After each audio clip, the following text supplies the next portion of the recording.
It's dance party day. Oh, wait, no, it's not a dance party. It's the Sunday show here on the line. Hello, everybody. Welcome. I'm Matt Dillahunty. Joining me, Eric from Skeptics and Scoundrels. How are you today, sir? Hey, Matt, I am doing fairly good. Yeah, I think so. Psyched up. I'm ready to talk to some folks and kind of shake off the cobwebs. It's been maybe about a month since it's been on. So, yeah, I'm happy to be here and glad to be with you. Well, we're going to make you do all of the work because Awesome. I have decided that it will be virtually perpetual Zen mode from now. I even ate food, and I rarely eat, but I ate food right before we started just so that I would be, I'd have no excuse for like being hangry or anything like that. Anyway, this is a live show right here on the Line Network. You can find out more at patreon.com/calltheline, and you can find our stuff at linemerch.com. But outside the actual promotion, we do a number of live shows every single week, including 2 of them on Sunday. This one, which starts right now, and the Sunday show After Dark, which will start in 5 hours from right now. So you're going to get a double dose. Then on Mondays, we have Skeptalk. Tuesdays is Chewed Gum. Wednesdays is The Hang Up, my Wednesday night show where I do more political stuff than we're going to bother doing here, but I still will also engage in debates and discussions on religion there. Thursday is a Transatlantic Call-In show, and in addition to that, there are also Cus I Wanna special episodes and everything else. And we just did a hangout with patrons a week ago. Arden and I did, and there will be more of that, more opportunities. You can find out more. Links are down below in the description. This show, the Sunday show, has always been and will continue to be a place where people can call in, defend their religious beliefs, their supernatural beliefs, their God beliefs, ask questions about those things, get feedback and corrections. We would like to know, is there a good reason to believe in whatever you believe? If you have some esoteric, personal God belief that isn't really shared and doesn't really have an impact on the world, probably, I'm happy to discuss it to figure out why on earth you believe something that, doesn't matter, or why you think it's important enough to talk about believing in something that doesn't matter. But mostly, we're looking for the people who accept some version of some major religion, because those beliefs impact your action. They impact who you're going to vote for, how you treat other people, what rights you're willing to afford people, what limitations you want to put on things in reality. Those things matter, and there are consequences for myself and Eric if we don't believe whatever religion that is. If you're a Christian, you have a duty under 1 Peter 3:15 to defend your faith and to evidently work on behalf of the Holy Spirit to help convict us and show us the error of our ways. If you're a part of Islam, you don't have that same obligation. But if you're convinced that we're all going to die and go to hell and our eternal souls are in danger, it'd be really great for you to call in and defend that stuff as well. We've got a couple callers lined up. Theist callers will always get priority on the show. But while we're waiting for that, we're using kind of auto screen here. So, Eric, are you ready? We can jump in with calls. Absolutely. Let's get started. Sweet. Let's start right off the bat with Samuel. So him calling from California wants to ask us if we can answer life's biggest question. Hey, Samuel, you're on with Eric and Matt. How are you today? Hey, I'm doing pretty well today. How's it going with you guys? Not bad. What is Yeah, doing life's fine. biggest question? Okay, well, here's a question that I want to pose respectfully to all my atheist friends. So, atheists claim that we can't know if it was really God who created the moon, the stars, and the sky because No, we no don't. one was there to witness No, it when that no, happened, Samuel, except for God. Samuel, we Yes? don't claim that. We don't claim that. And we certainly don't claim that it's because nobody was there to witness something. You have a misunderstanding about who atheists are and what we claim. I wanted to know, what is life's Well, biggest question that you'd like us to answer? I don't need you to put up a straw man version of an atheist in order to prop up your question. I just need you to tell us, what's the question that you wanted to ask us? well, I think that life's biggest question is that if we can't know who did it, then how can atheists be so sure that it was evolution that made the moon, the sun, and the sky? Wow. Samuel. So first of all, life's biggest question is not how can atheists credit evolution, but the fact of the matter is that evolution by means of natural selection is the strongest of all of the biological models and theories out of science. It is the most consistently reliable, useful, accurate explanation for the diversity of life on Earth. It has nothing to do with atheism, by the way. There are plenty of Christians and theists of a number of different stripes who accept the science of evolution. If you think the biggest question in life is how can atheists trust evolution, it's because we can read and think and understand science. Yeah, Samuel, Well, already. it's just that it's Hey, Samuel, already, we're just getting this conversation already. You've demonstrated that you don't understand what atheist means and what evolution means. And I'm saying this with all the compassion in the world, but you need to learn up on what these definitions actually are before we can have any type of conversation about it. well, it's just a theory that evolution made the world and that we came from chimpanzees, just like it's only a theory that Samuel, what? I do not believe that you are sincere. I think you are a fraudulent troll because Why? I refused because this is some of the stupidest stuff I've ever heard. You are not listening to us at all. What? You are not stop talking.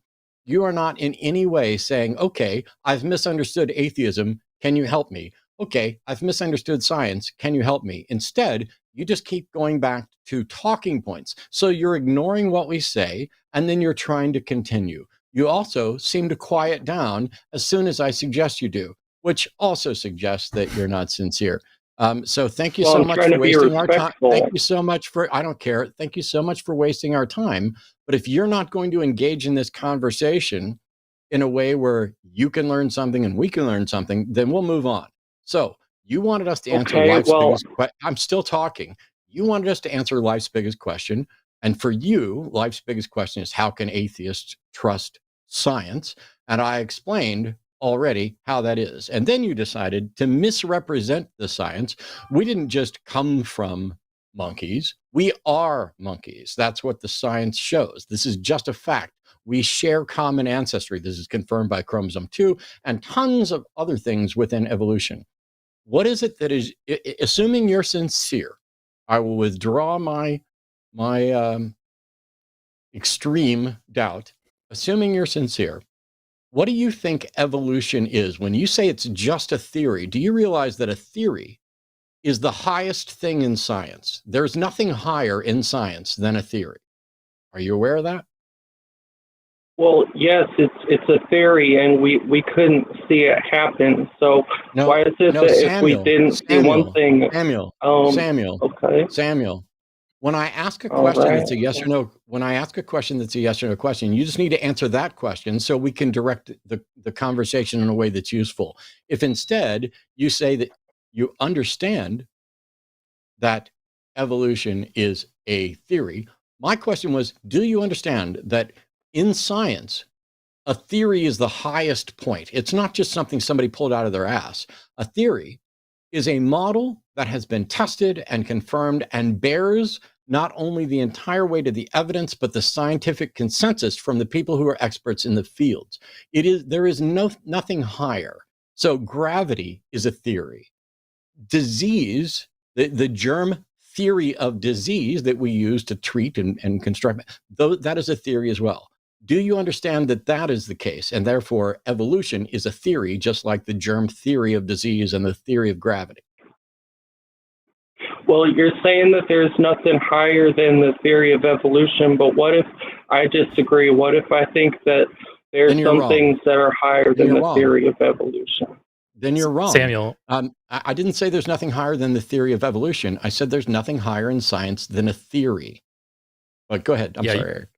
No, it's okay. Samuel, you're conflating what we're talking about in the scientific realm with what you're talking about in like the spiritual, religious, metaphysical realm. You need to keep those separate. What Matt said to you, which Samuel, I'll ask you very direct questions here. Do you believe gravity is a thing? It exists and we can do stuff with it. Gravity. Yes or no? I think that that's a theory, but we can't see gravity. Okay. So why is it we can believe in one thing that Samuel, we can't stop. see? Samuel, I ask you yes or no questions, okay? We have the theory of gravity. We have the germ theory of disease. We have atomic theory.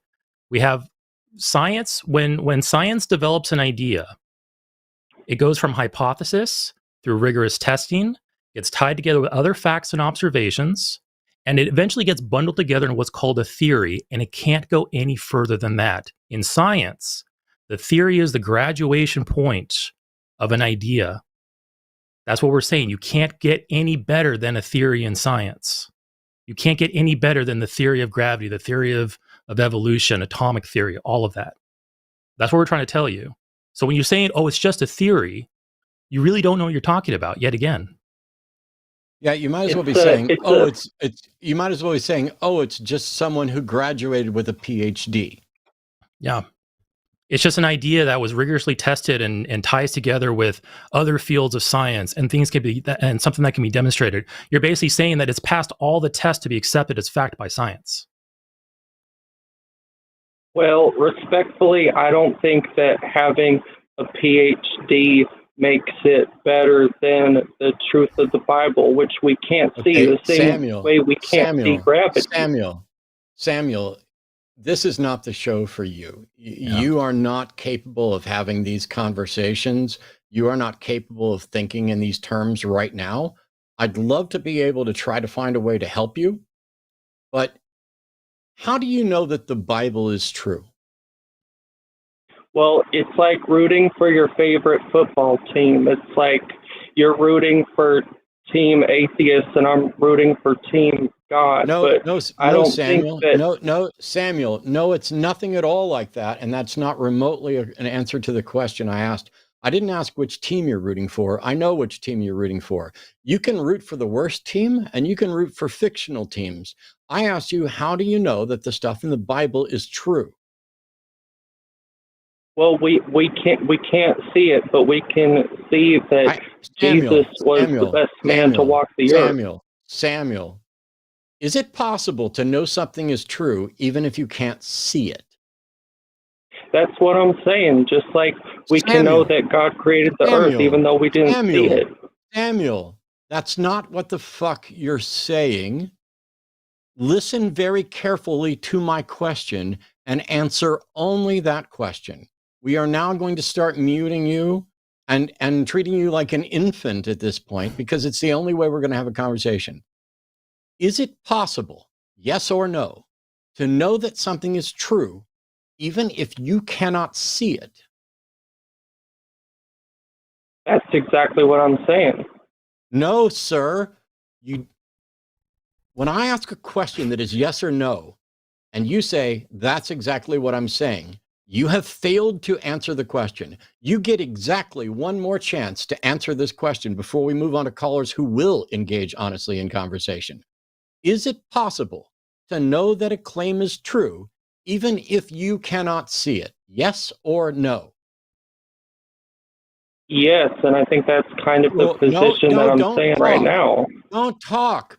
Samuel, when wait, how is it not a conversation if I can't talk? Okay, I'm going to fucking mute you.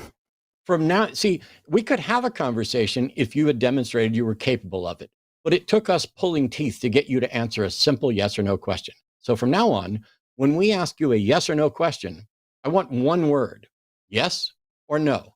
We will then ask a follow-up question. That one might be a yes or no question, or that question might be, how do you tell, or something like that. If it's a yes or no question, I only need a yes or a no. If it's not a yes or no question, then you can expand in answering the question that we ask. Do you understand that, yes or no? Well, I don't think that's a good definition. Goodbye. Thank you for that lengthy no. I wonder if with some of these callers, I wonder if we should like have like some primer questions, just kind of train them in answering a question kind of succinctly and accurately. Like, did you have breakfast this morning? Are you a Bears fan? Have you ever shot anybody during a mugging? Like things like that, stuff that you can like train them. Hey, yes, no, and we can build from there. Samuel, we really wanted to have a conversation, but the fact that you switch gears, first of all, because you first said that we can't know if we weren't there to see it. And then all of a sudden you said, oh, actually, there is things we can know without seeing it. And had you allowed us to continue on with that, we can show that, hey, in science, we can make observations now to determine what happened in the past. Like, for instance, the orbit of Pluto. We've only discovered Pluto, less than 100 years ago?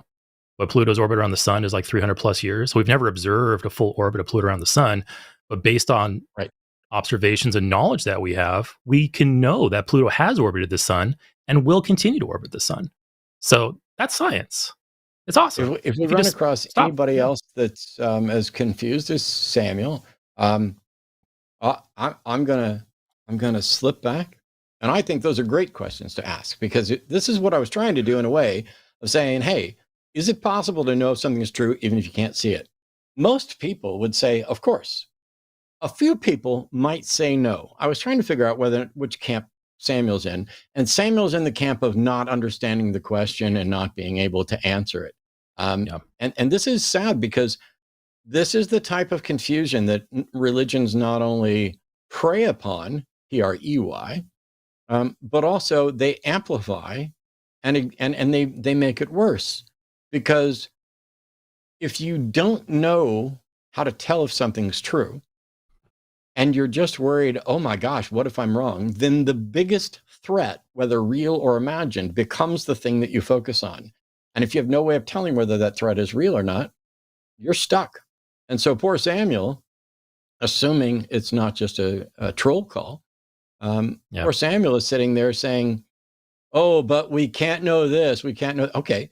The issue then that Samuel needs to ask himself is, okay, let's say that evolution is, sorry, all the science-minded people, just a theory.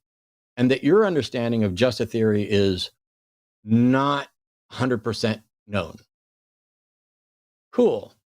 What is your competing theory? And is it more reliable, better attested, and better supported by evidence than the theory we're talking about? Let's take it out of science, because the scientific notion of theory definitely doesn't fit the colloquial notion of theory, which is, oh, I've got an idea, I've got a hunch. And so I try to make a distinction between those, but we're kind of stuck. The person who says I lost my Zen in the first call is wrong. You're very Zenful, I think. That was fine. So here we go. Let's try this one. William's calling from North Carolina. William's called before and says, I'm calling in regards to my last conversation with Matt on the show, and I think I'm starting to change my beliefs, so I have some follow-up questions.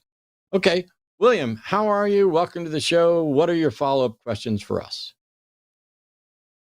Yeah, thank you, Matt. I've been reflecting a lot about our last conversation on here, and a lot of the comments on the video that was posted has also been helping clarify some things for me and kind of showing me where that's awesome. I might not have been very correct. Yeah. So I have some follow-up questions as I'm trying to work through this, kind of questioning my belief. And I'm not going to lie, it's been hard, but I'm trying to, also why it is so hard for me has been another question that I've been thinking about.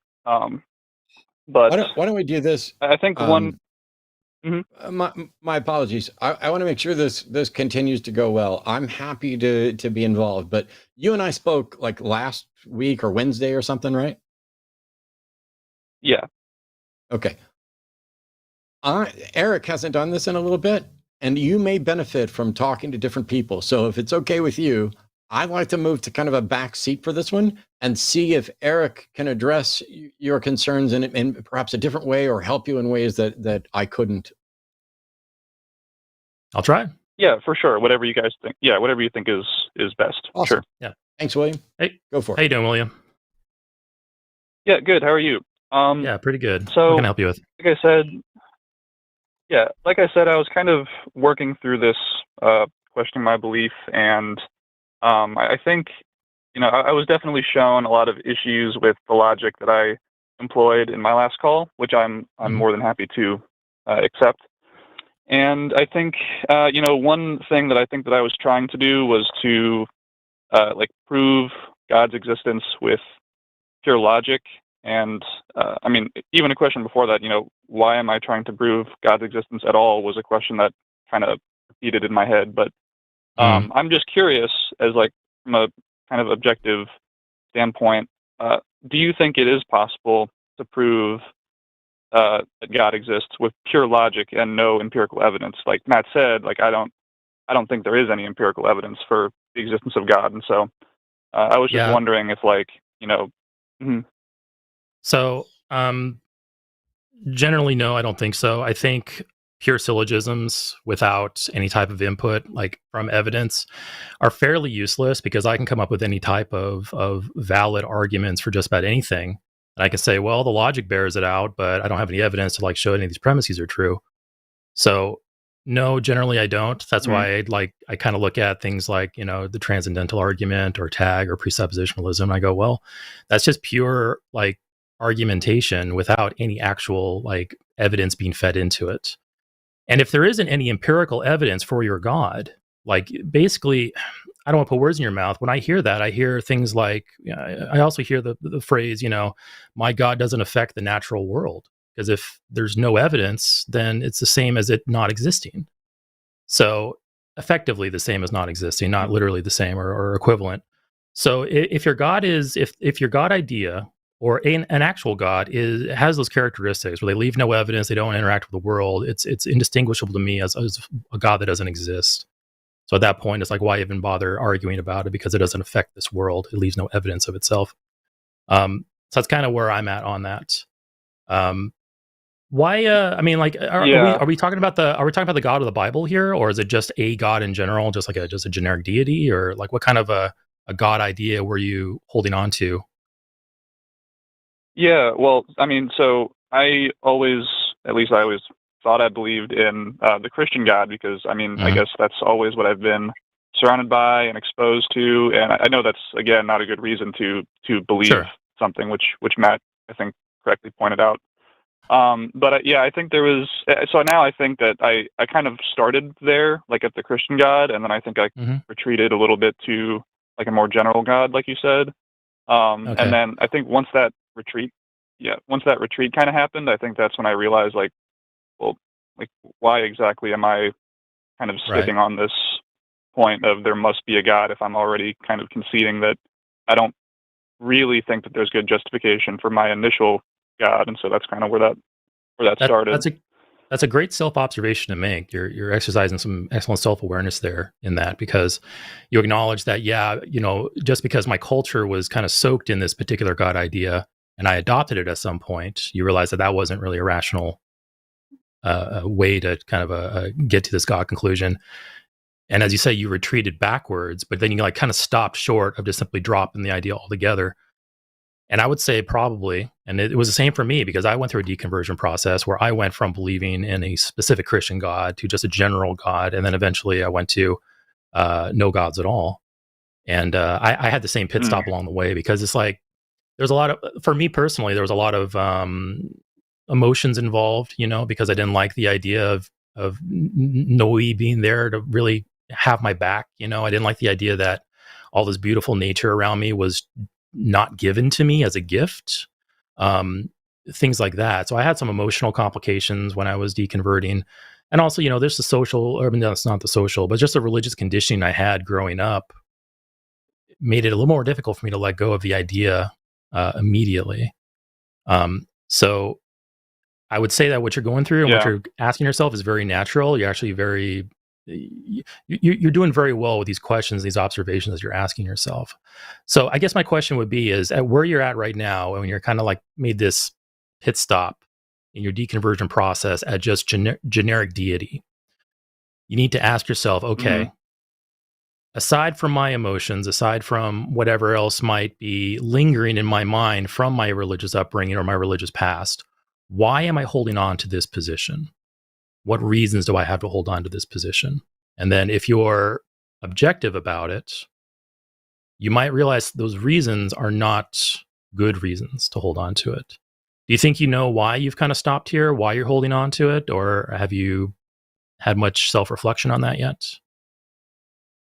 Yeah, I mean, I think that's exactly the question that I've been stuck at, Yeah. because I think that my honest answer is I don't actually feel like I have any reason to believe Yeah. that any God exists, at least not currently. But I think that it goes back to the fact that I've always felt like I had an intuition, which is again not a good reason, but I'm just saying as a justification. Yeah. Like Yeah. when I was a kid, I would always like speak to who I thought was God if I was like lonely, or if I was bored, or if I needed someone to console me. Yeah. And Same with me. I don't know. I'm But thinking that, yeah. And so I'm just yeah. thinking that maybe that was kind of like maybe the feeling that I got from that was what I thought was a God, when really it was probably just Uh, something I'll, a little bit different. yeah. I'll ask one more question, and Matt has something he wants to mention. So if tomorrow morning, William, you woke up and you said just to yourself, you know what? I don't think there is a God. Let's say you went, from your current position to kind of a more strong atheist position. How would that make you feel? How, would that affect your life in any like negative ways, or would you like how would that make you feel? Um, wow, yeah, it's a great question. I I don't I don't think it wouldn't change how I lived. It might change how I deal with problems, like personal problems, like if I'm Hmm. feeling sad or lonely or something like that. Yeah. But uh, I do not believe that it wouldn't change how I treat people. It wouldn't change, my me going to work or anything like that. It would be Yeah. like more of a personal thing. That's good to hear. The reason I asked that is because if there is some type of like, I mean, like for me, like I said, I went through an emotional process when I was dropping my God belief, because I'm the stuff I mentioned, it was a very sad thing. It was uncomfortable. I didn't like it. Um, but it really comes down to how much you value truth over comfort, how much you value intellectual. Uh, I don't want to like be condescending, but I guess intellectual integrity over personal feelings and Mhm. personal emotions. And that's not me at all accusing you of anything. I think you've been very, very, very, very, very good so far, and everything you said. Um, but there could be potential, emotional roadblocks in the way, and those are things you have to overcome based on your values. Because if somebody might tell themselves, and I've talked to people like this before, somebody might tell themselves, "Hey, you know what? I like the utility of this belief over whether it's actually true or not." And at that point, it's like, okay, now I gotta. If I still want to change that person's mind, I now have to talk about like the values that are driving those goals over the actual facts involved, because by their admission, they aren't actually caring about the facts, they're caring about how they feel. So um, that might be something you want Yeah. to ask yourself is, because I appreciate you said I'm not going to treat people differently. The way you handle personal problems will change, because you're not going to rely on, an invisible friend anymore to draw comfort from. You got to rely on yourself and real people around you. But you need to ask yourself, Mhm. like, where are my values lying there, and what might be stopping me? Do I want to accept every true proposition that is true, no matter how uncomfortable it is? And that could be a difficult thing to do, because there's lots of uncomfortable facts in the world that we have to deal with. And just because we're uncomfortable with them doesn't mean that they're not true. Our previous caller, Samuel, was asking us the question, or trying to ask us the question, can we answer life's biggest questions with atheism? And the answer is no. Atheism doesn't offer that answer. That's very uncomfortable. Doesn't make Christianity true. Doesn't make atheism false. It's just like, okay, it's an uncomfortable position. And life's full of discomfort like that. Right. Get used to it. So anyway, I don't want to lecture you on that, but that's kind of where I'm at on that. And kind of, like I said, I've gone through the same process as you are. I know how it feels. And I think you're doing well so far, and you're asking the right questions. I won't pass over to Matt, because Matt had something he wanted to say like a half hour ago. So go ahead, Matt. Yeah, no. Sure. It's Yeah. really Thank you. kind of straightforward. I had this question, and then you mentioned intuitions. And so I've changed my question, so it's like a two-parter.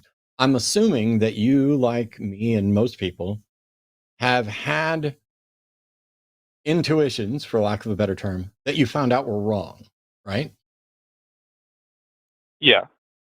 Okay. So if you've ever found out that an intuition you had about something was wrong, what was that like for you? You at one point you were fairly confident about something, and then you found out that you were wrong and your confidence was misplaced. Was that generally an overall positive experience for you, or a negative? Definitely negative. Yeah, negative. Okay. I think that might be, and I could be wrong. I mean, I recommend, first of all, recovering from religion.org, even if you never leave or get past where you are. They're incredibly helpful. It's a great organization. They're not trying to talk you out of your belief. But for me, the overall experience when I found out my intuitions were wrong has been consistently positive. Because the thing about finding out that you were wrong, it's a dagger at first, because you're thinking, oh my God, I've been wrong. And what harm might I have done on behalf of being wrong? But then you have this huge advantage of not continuing to be wrong. And so that's the way I look at it. When I find out that I've been mistaken on something, the first thing is, okay, I'm human, I make mistakes. And the second thing is, I don't have to keep being wrong about that issue, but also it's how I got here. Because not only do I not have to keep being wrong, I can help other people who are similarly wrong. And to me, that's just a massive positive. And until you change the way you perceive the consequences of finding out you were wrong, I think that's an extra roadblock. You're less likely to say, ooh, I'm wrong. And this gets to what Eric was asking about, like, how would your life change? If you'd have asked me a year before I said, hey, I'm an atheist, what I thought was going to be a bit different about my life, I would have said a whole bunch of things are going to be worse. And in reality, a whole bunch of things are better. Everything about my life is consistently, reliably better, because I'm not, first of all, I have no reason to think that I'm wrong now. If I am wrong and there is a God and somebody can demonstrate it, then that will also be a positive experience. Because, it's like if somebody told you you had $1 billion that you were going to inherit on your 40th birthday, and you got to 40 and you found out it was a lie, you would feel terrible. But you'd feel worse if you spent that money and banked on spending that money before you actually learned that it was wrong. The consequences would be terrible. But at the end of the day, you are still in some way better off by no longer being deceived. And so that's just something to think about, of maybe changing the way you look at finding out you're wrong. Because while you were wrong, like if you think back and remember anything that you were in fact wrong about, it felt just like you were right. Being wrong feels exactly like being right. Otherwise, you wouldn't be wrong. You are convinced that you're right. The thing that we're afraid of isn't being wrong, it's being exposed as wrong. The consequences of people finding out you were wrong is kind of the thing that keeps us from being honest about that inquiry. Yeah. Well, wow, Matt, I have to say that money analogy, I mean, it might sound silly, but that really did resonate with me. I'm going to have to think more on that. I think you're absolutely right about that. And I've definitely done that in the past, like, kind of placing all bets on something without really going back to the intuition thing, like, being disappointed about why your intuition is wrong. And I think that for me, the scary thing for me with all of this that I think is kind of shaking me the most is that I've always considered myself to be that kind of person that's like, oh, I'm not doing this because of feelings. I'm being like logical and objective about this. And I think catching myself in what I feel like is more of just because I feel this way thing is scary, just because I was so blindsided by it. Like, I did not see that coming, I guess, is what I'm trying to say. Yeah. We all do that. It takes work. And it's one of those things where if you look at, not to divert to political stuff, but the political divide in the United States is greater than it's ever been.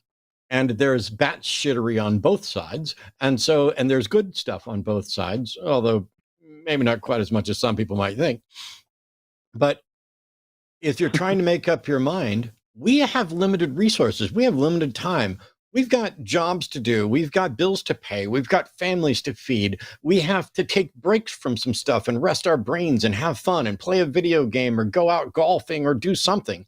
And we have, because of the internet in particular, flooded ourselves with more access to more information, more better information than anybody's had access to in the entire history of the world, but also more bad information than anybody's had access to in the entire history of the world. And nobody has time to become an expert on all of it. Nobody has time to even become kind of a beginner at most of it.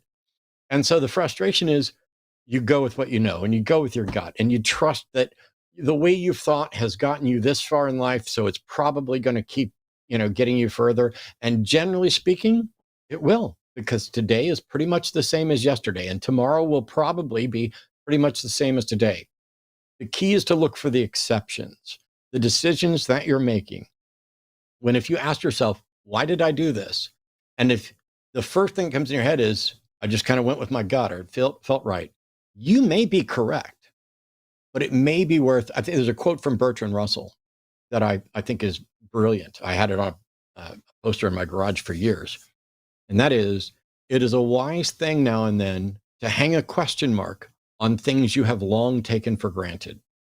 I find that an incredibly useful quote, because as a skeptic, I try to do that all the time. I find that I fail sometimes. I find that there are some things that I'm prone to rationalizing just like anybody else. And it's when I identify those, it allows me to start changing them, so I stop doing that, at least in that area. But we're all going to fuck up. Yeah, it's not every day.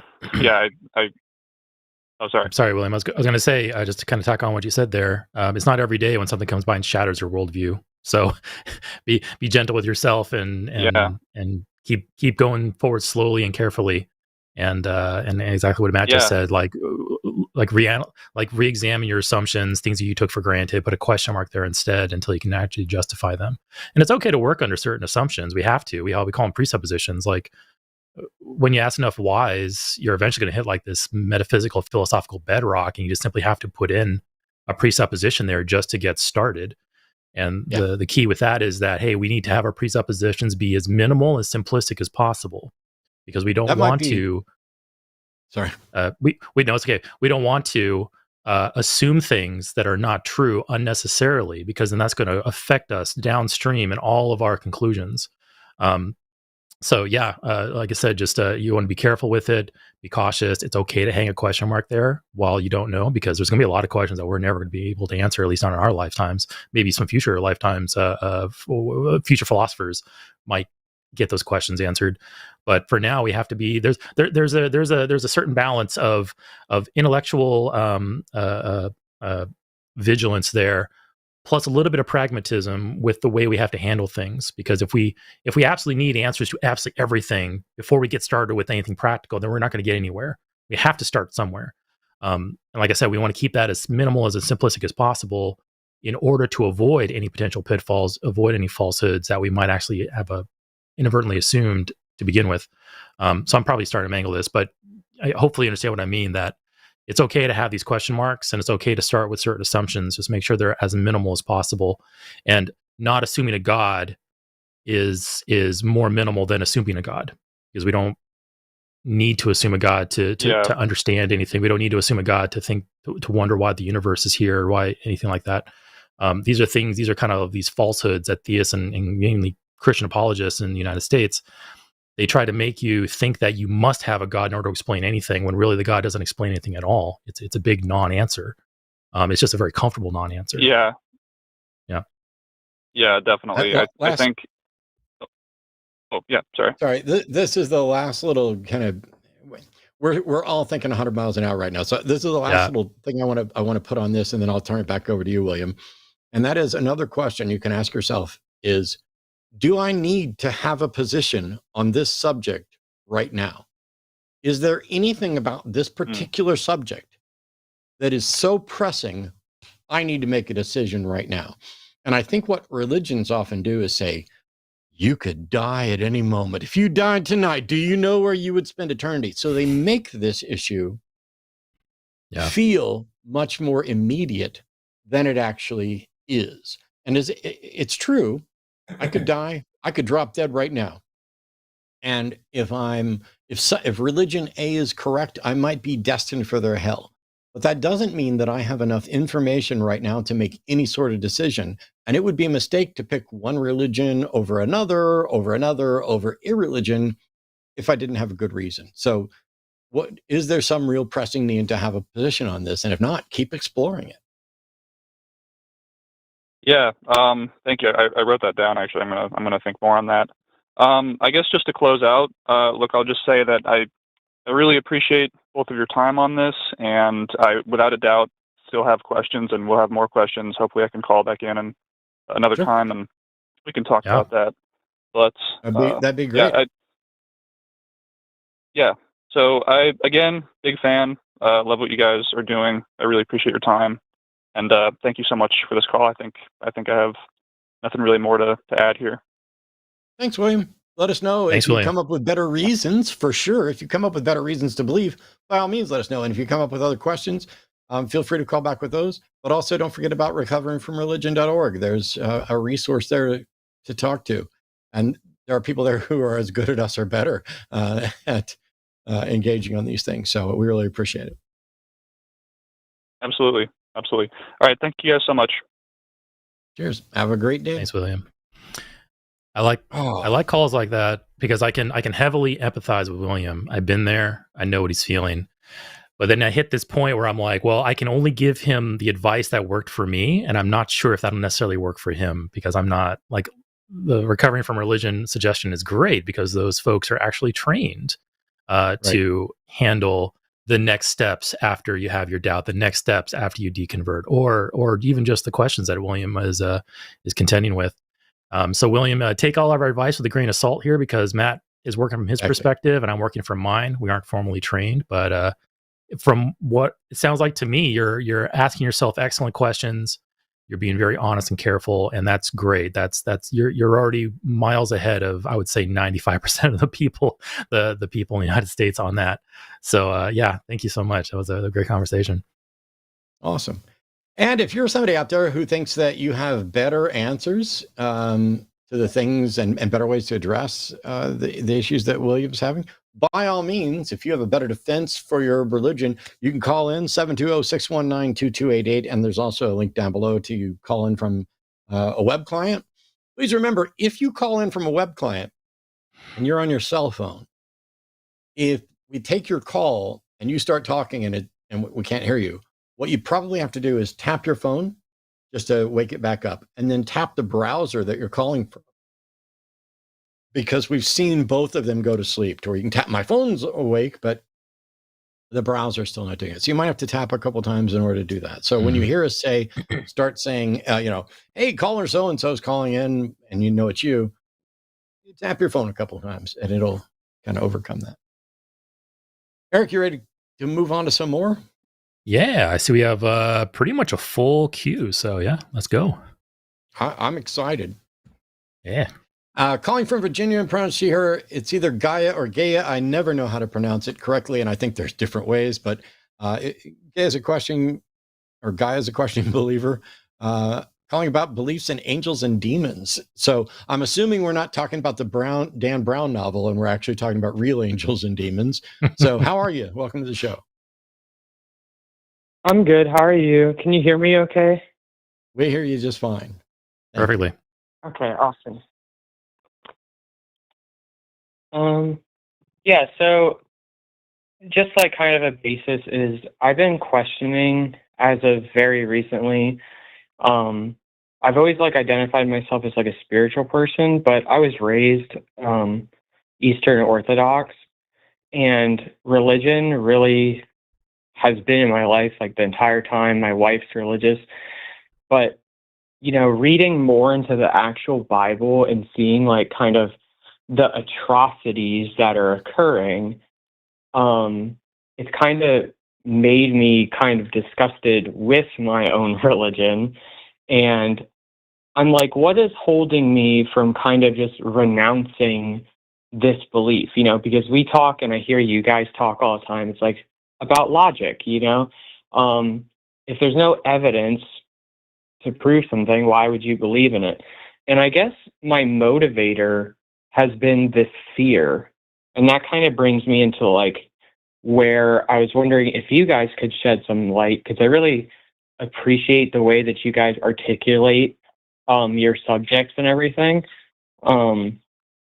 But yeah, what I'm wondering is, you know, people from the beginning of time, like their morals have been kind of shaped by not only like their cultures and everything, but like, you know, DNA from evolution. I heard, I think, Forrest talking about that before, is like kind of like a pack mentality thing.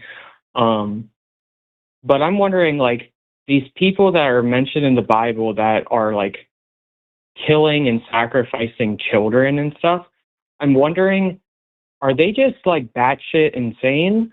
Or were they gaining something from some force that we don't know about that was motivating them to continue doing it? Kind of like the same in, like, I guess, the Aztecs or Mayans. But I'm just like wondering, you know, like I would never do something like that. Like, that's just, I don't need religion to tell me that that's wrong. But I'm wondering, like, what is their motivation?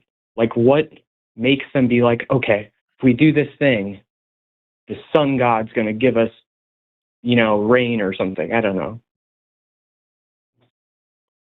Yeah, see what you're saying there, Gaia. So the thing is, like, humans. First of all, I don't think most of the stuff in the Bible about these foreign, neighboring tribes sacrificing children, I don't put a lot of stock in that, because the Bible is a very motivated book. They wanted to paint them as the bad guys and the Israelites as the good guys. So I already put all that in doubt. But like things like the Aztecs you mentioned, like where they performed human sacrifice for religious means, that was a very real thing. And yeah, they had religious motivation. They think they were appeasing the gods to get, better harvests or more rain, or I'm not, they were doing it for some reason. I would just simply chalk that up to not that. I would chalk that up to just humans recognizing certain patterns and latching on to kind of like things that they want to see, like confirmation bias and like things like the sharpshooter fallacy. Like, these folks got the idea in their head that sacrificing humans produced some results. So they started sacrificing humans. And when they got that result, it confirmed their belief that sacrificing that human got them that result. But when it didn't happen, they just simply dismissed that and ignored it. They look for maybe technicalities, or like, okay, maybe it's Sunday and the gods don't do this kind of stuff on Sunday. They find reasons to hold on to the belief. So that's kind of my naturalistic explanation as to why, like, the Aztecs did something like that. A competing explanation is that there are in fact gods and demons that are doing the actions that they think that they're doing. So the question comes down to which explanation is less burdensome with evidence and proof and establishing, because I think both explanations are completely sufficient to explain it, but one Right. has a much higher burden of proof. So which one of those explanations should we go with? That's kind of how I look at it. There's go ahead, a Matt. couple of common flaws in how we think. I mean, Yeah. in a way, you're asking, hey, why do people wear lucky socks? Do they really do better at bowling when they wear their lucky socks? And the answer is no, there's no reason to think that you actually do better when bowling because you're wearing your lucky socks. We have a confirmation bias. We fall prey to fallacies like post hoc ergo propter hoc, which means after this, therefore because of this. So basically, it could be like, I prayed for the rain to stop and it stopped. So the next time I wanted to stop the rain, I prayed, but it didn't stop. So clearly, I must have done something wrong. Maybe I prayed different. Maybe I was standing in a different position. Maybe I was wearing something different. And so we go through this complex pattern recognition thing. And that is how we get more and more complicated rituals. I highly recommend looking up information on cargo cults, where people living on isolated islands were interacted with cultures that had better technology than they did, and then tried to emulate it, building coconut stand structures in order to try to summon the planes to come in and drop cargo for them. It doesn't take much other than a desire to see something happen again and a willingness to keep trying a variety of things until you can emulate it. And that's how you get these complicated beliefs. What we have to ask, which is what you're asking, is, okay, we know we can do that. We know from a psychological standpoint, but what if these people really were sacrificing kids and getting something from these gods? The question is, what evidence is that that actually occurred? And why isn't it happening still? I mean, did we forget how to do it? And is there no supernatural being or agency who can tell us again how to do it? If so, I'm actually in favor of that, because then we don't have to be slaughtering anything. But it's not really, it's really easy to start with one simple point of confusion and with a dogged determinism for a better outcome to build that into a complicated structure of beliefs. Yeah, So- that's. Go ahead. Sorry, I don't want to cut anyone off. No, we're talking a lot, so just- you go ahead. Go ahead. Yeah, I just I was really listening to, like, I just kind of tuned in on the last call, so I was gonna look at that website. I'm taking notes right now, like the cargo cults, to look more into it. But it's fear is this powerful motivator, and now that the way that you're saying and kind of laying it out, Matt, it kind of sounds like when I was a child and I would be scared that there's a monster in my room. My parents used to say oh, just pray. And that would make me feel better. But now it's I'm in my house, and when I get scared or I have a nightmare or something, I just kind of tell myself that there's nothing there and that they're not real, and it has the same effect. So it's it's kind of, maybe it's just these ancient peoples are trying to make an explanation, and that's kind of all creationist, I believe, ideas, right? I tried, and I listened to another podcast by you guys, or call-in show, and one of the things was to talk to your friends who are theists and stuff. And I tried to meet one of my friends for brunch last week, and when I brought up some of the points that you guys did about these bad things that God is doing and Jesus and stuff, they were just very dismissive. And I'm I didn't expect that from someone who's a nurse and is also Yeah. religious. I'm we're gonna, we've been friends. We're gonna have a real conversation. We've known each other for a long time. And then it's just well, my God wouldn't do that. And I'm what? Okay. It says it in your book. Well, so first of all, most people don't know what their book says, but most people also have a very particular view about what their God would or wouldn't do, or what's consistent with their God's nature. And what we found from scientific study is that their God seems to almost always agree with them. And that when we look at, if you put somebody under MRI or some other way to actually measure brain activity, there's an area of the brain that lights up when you say, what do you think about this? Let's just say it's here. It's not. probably, but it's here. And then when you ask them, what does Joe think about this? A different part lights up. When you ask them, what does God think about this? It's not the other person part that lights up. It's the self part that lights up. And there's an argument to be made, and I don't agree with this. I think it's an oversimplification, but for some people it's probably true, that fundamentally people grasp that they don't actually have sufficient reason for believing in a God, and that this requires protective mechanisms, defense mechanisms of being dismissive or rationalizing, or that's not the way my God works. All of these things, coping mechanisms. I think that's an oversimplification. I don't think it applies to everybody, but certainly there are people who probably are suppressing the fact that they don't have a particularly good reason. And that's why there's a bunch of different people who believe for different reasons, and it's going to take a lot of work in different areas to help them out. Hello. Hey, everybody. Hi. Welcome home. Arden's been gone for days. Arden.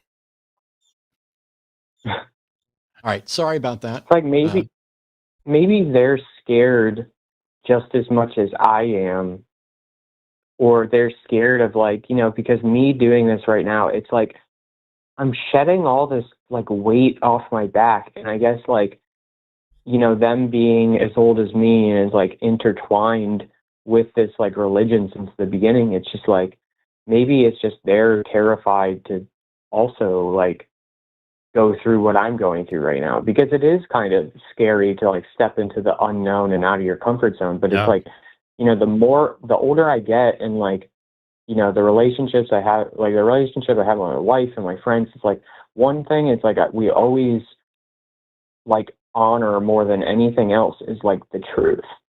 And I want that to be in every aspect of my life, you know? So I'm just like thinking, I'm like, why am I putting effort into this? Like, why am I going on, like, I used to volunteer a lot when I was living in Hawaii to like build sidewalks and stuff for churches and stuff. And that was like nice, you know, to go on the weekend, kind of connect with people. And now I'm just like, you know, why am I even going to church on Sunday to kind of hear this stuff when I could better use that time doing something else that's either beneficial for my family or for my community, rather than just go here and be listening to something that I don't even know it's true. It's like me going to like great point. A movie. Yeah. Like, I genuinely think that is such a great point that I wish more people would talk about.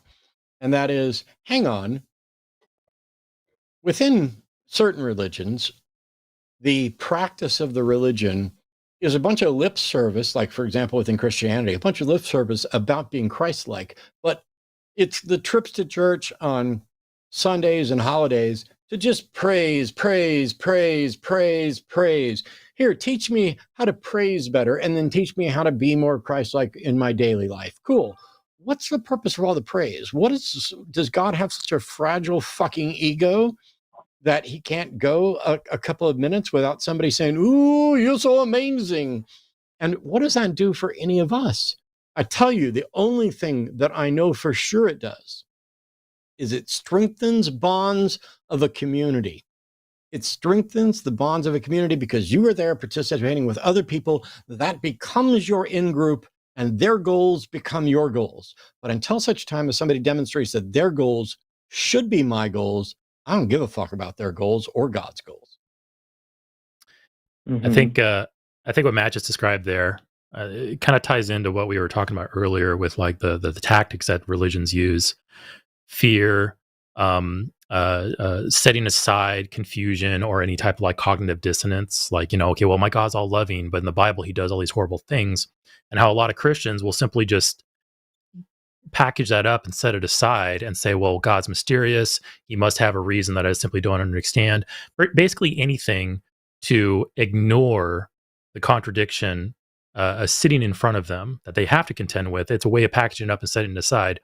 And then with churches and religions, you know, having these, not all of them do, but a lot of them do, you know, having events where people get together, they sing together, they pray together, they hoot and holler together. these are all things that religion has developed internally as a system to keep people believing. Now, whether that's like malicious or not, or whether it just kind of naturally developed over many centuries, and it's just like kind of like evolution in nature, just religions evolve to survive, and these are things that work on lots of humans, and thus religions continue to survive. All this kind of ties together into kind of the things that religion does to shut down thinking, to shut down this critical thought, to protect itself and keep on existing despite the evidence, despite the contradictions we see in it, despite the very obvious flaws in argumentation, very obvious flaws in pretty much everything that's God really that's ever been presented to us, at least. We can see a common feature here in that religions have all kinds of tricks up its sleeve to keep you in. And that's why it is so difficult for so many people to leave. But the fact that you're recognizing those things, saying, religion uses fear, or, we have religious folks who are good people in real life, but then they sit there and they'll justify genocide and slavery because their favorite deity did it. We can look at that and go, wait, something's not right here. This can motivate us to take a step back and go, wait a minute, what's actually going on here? What can I see? What problems can I see with this proposition in front of me? And I think you're, like I said, just like with our previous caller, William, I think you're doing a very good job asking yourself these questions. These are very self-aware things that anybody should be asking themselves. So, but this basically is all just, like I said, just religious tactics. And this is stuff that religion's developed over millennia to keep people in. Yeah, I guess like my final, I really appreciate you guys, but I guess my final thing is, taking from both of what you said is like, Matt was saying like, oh, we didn't do the ceremony the right way because I was standing here. It kind of reminds me of like that episode of South Park with the Mormons where they're explaining the religion and they're like, well, God is very angry at you. So now I have to write this entire thing from a different magical plate. And I'm just like, yeah. So maybe like, we killed a baby and the crops grew really good, and then we killed 10 babies and the crops didn't grow good because, well, Ezekiel,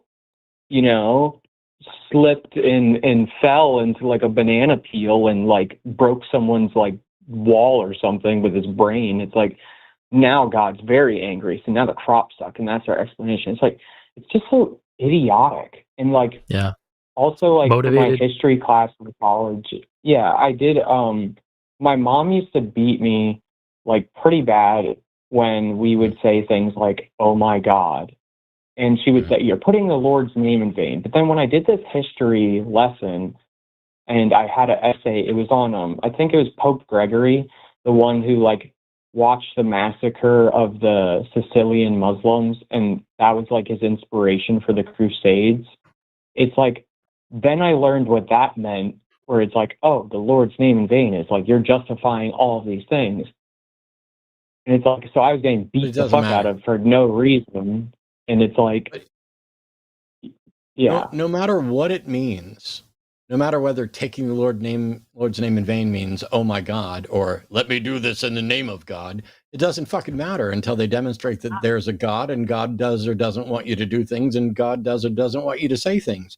But also, why is God concerned about what I'm saying if it's not actively causing harm to anybody? If I say, hey, fuck God, that God's a piece of shit, whether he exists or not, is God so weak and fragile that he desperately can't take having his feels hurt? Yeah, that's like a big thing. Is like they talk about it, and your point on it, where it's like the praise. It kind of reminds me of like, I play like Warhammer, and it's like the more devotion you give to like these 4 demonic gods, you get rewards, and it's like tangible. But it's like they're asking for it for something that you actually get in return, and people are like, oh, that makes sense. But it's like, why is this God asking for this praise and all these rules? And it's like, out of everything in my life, thinking back on it, it's like, I tried, I was in the military. It's like I tried to kill myself twice, and like all these things that's like I'm dealing with in my life. It's like, am I just supposed to credit all of this now to someone that I don't even fucking know, that justify slavery, or should I justify it to like all the great people that I met along the way that support me, and like my own strength in being like, you know, I'm going to live my life and be who I am? Or do I give it to the sun god who... Why not just like, try your best to live honestly and live well? And if it turns out there's a God, and the God is dissatisfied with how you lived an honest and productive and beneficial and kind life, and instead is mad because you didn't praise them enough, that God's a piece of shit, undeserving of praise. Yeah. I guess, yeah. Well, I really appreciate you guys. That was kind of like, sorry, that was like my last thing. Yeah, Awesome. That's fine. Well, thanks so much for calling. We really appreciate it, and keep asking questions. Don't forget about recoveringfromreligion.org. But yep, thanks, Gaia. Mm-hmm. Thanks, Gaia. Yep, thank you so much. I appreciate it. Bye. I was going to mention at the end there, it is amazing how the gods that humanity has developed are so human-like. Like the Roman, the Greek gods, very, very human-like attributes. You know, things have like jealousy and rage and lust and debauchery and hedonism and all that kind of stuff. Like, at least those gods were very honest, because those gods were those ideas of those gods were very honest, because at least it's an honest reflection of humans. But we've hit this point though. I kind of liken it to like the MCU, like when we started with Iron Man back in like 2009, very simple movie. And as the MCU developed, it's just got to escalate and get bigger and bigger and bigger and bigger. And kind of the same thing with our gods. We've now hit this point of we have this one singular almighty God who's just like all encompassing and everything. And he has all these attributes. He has all these omni traits. And it's like we can kind of see over time this God idea just escalate and get bigger and bigger and bigger. And yet, despite that, it still has such human traits. The God Christianity that I'm talking about right here. Because you look at the Bible and you can go, yeah, the God of the Old Testament, which is the same God as the New Testament, is petty and vindictive and genocidal, jealous, angry, rageful, very human traits. Even as you mentioned earlier, Matt, very insecure that folks were building a tower and going to become, quote, like us, like seeing humans worship other gods. Like, if they're not other gods, why are we so jealous? Like, why is God so thin-skinned and insecure?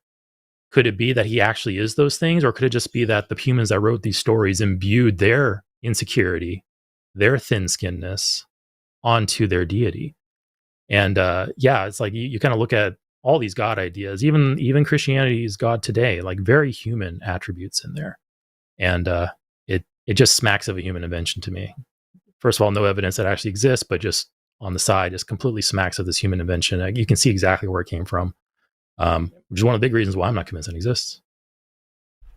Well, we've got a bunch more callers, and we appreciate everybody who's calling in today. We've got loads of theists, and we'll keep going that way.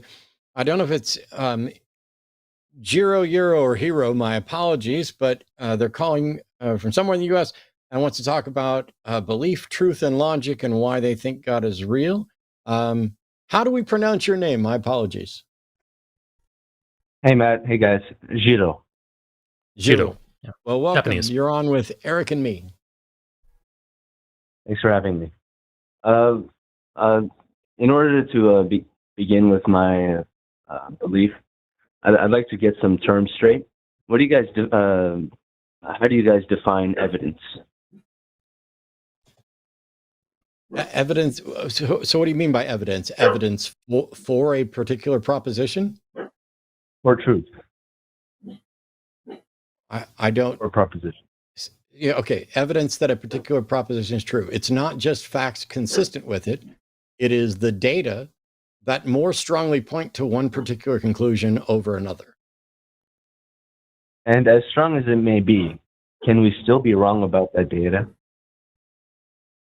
We can be wrong about anything. I'm someone who does not believe that you can be absolutely 100% confident of anything. We agree. So would you say that because of that, as small as it may be, gap of not knowing, of doubt, you could say, could that mean that gap is belief in science? I don't understand that question. Belief is the state of accepting that a proposition is likely true. I don't understand what you mean by is belief a gap? That gap, like let's say we 98% think that the Earth revolves around the sun, right? Okay. And that is a we belief, might be 2% wrong. We might for give example, 2% leeway. No. I don't need to quantify anything. I believe that the Earth orbits the sun. I don't know what percent confidence it is, but it's pretty high. It's about as high as it can be. But that is, in fact, a belief. Every position that I accept is a belief. That's all belief means, is that you are convinced of a proposition. All right. Well, then I'll explain why I'm convinced in God. I've read the Bible. I've read what Jesus said. Have you? Yes. Gerald. So yes, I have. It's funny. So no. How do you know you've read what Jesus said? Oh well, I believe I've read what Jesus said. Sorry. Okay. And I'll be honest with you. I'll be frank with you. Also, we're talking about whether or not there's why you believe in a God, and you're saying it's because you read the Bible. How do you know that has anything to do with whether or not there's a God? Whether or not there is a God or not, that probably does not have anything to do with it, because it does not justify itself. No. I'm saying the Bible. You said that you're going to tell us why you believe God exists, and you started with, I read the Bible. Why is I read the Bible remotely relevant to the question of whether or not a belief in God is warranted? I made a mistake. I shouldn't have led with that. Okay. I'm just asking for clarity. Please continue, or start over, whatever it takes. All right. Well, the Bible does not give me a hint at if there is a God or not. It gives me a hint at who this God is, what he does for us. Okay, that not only doesn't make sense, why I believe there is a God. That not only makes sense, but is completely contradictory. How can a book not give you any perspective on or any reason to confirm that a God exists and yet tell you who God is? Like, what makes the Bible's take on who God is the right one? I would say because it aligns with logic, it's consistent, it aligns with what we see in this world.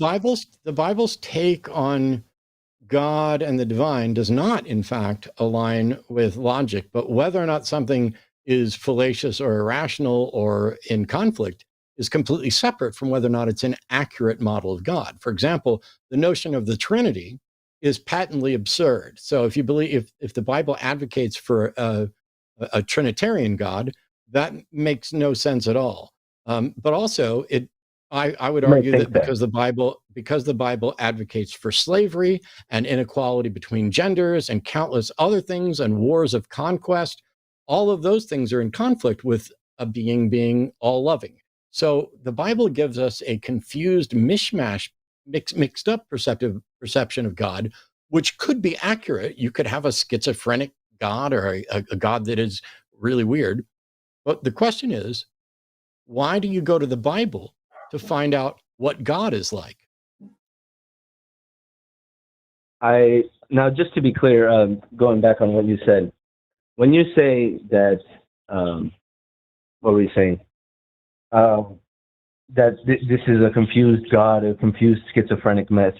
You mean do you kind of mean by that you believe that this God is a confused schizophrenic mess? No, I believe the character presented in the Bible. I believe that the character presented in the Bible as God is incoherent and in conflict with itself and in conflict with reality and unsupported by evidence. You believe that. I believe otherwise. Okay. Now I want to get into why I believe that there is a God. Why do you believe otherwise? But before we get to that, will you answer the question I've already asked? Why do you go to the Bible? I'm going to ask you right now again for the fourth time. Why do you go to the Bible to find out what God is like? I haven't just gone to the Bible. I've gone to everything I could think of, and the Bible was the one that holds up for me. I'm sorry, Jero. So you've read everything there is to read about what a God is like, and the Bible won. With all the attempts I've made, yes, the Bible has won. Okay. Did you read anything that suggested there's no good reason to think there's a God in the first place?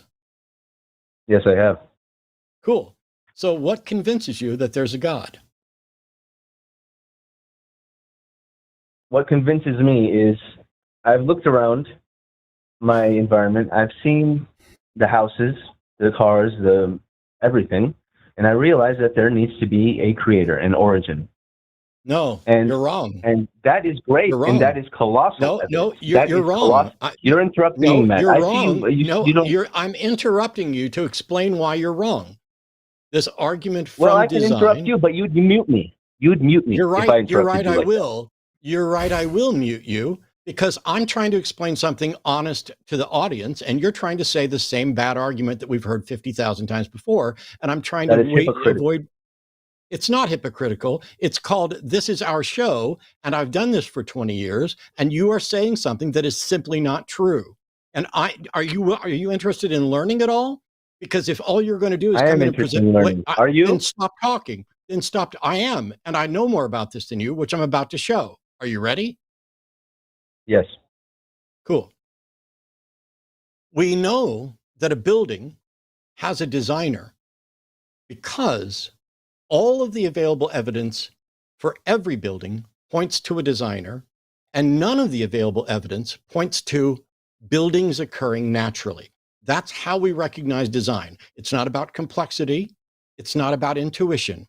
We recognize design by the evidence that points to a designer and the fact that there is not reason to think that X occurs naturally without a designer.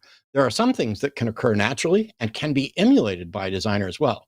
When it comes to things like life, we have zero evidence of a designer and complete evidence so far that life occurs naturally. The same thing is true for planets and ecosystems and matter, that these things are naturally occurring and proceed by the laws of nature, and there is no available evidence that suggests these are only created or ever created. So, Jiro, in a nutshell, looking at everything around us and saying, I refuse to believe this exists without a God, or I fail to see how this can exist naturally, does not at all give you evidence for a God. It does not. Well, actually, It does not. And No, it does here's not. the thing. When you say one thing gives you evidence for something and another doesn't, that is also your belief. That lies in your belief.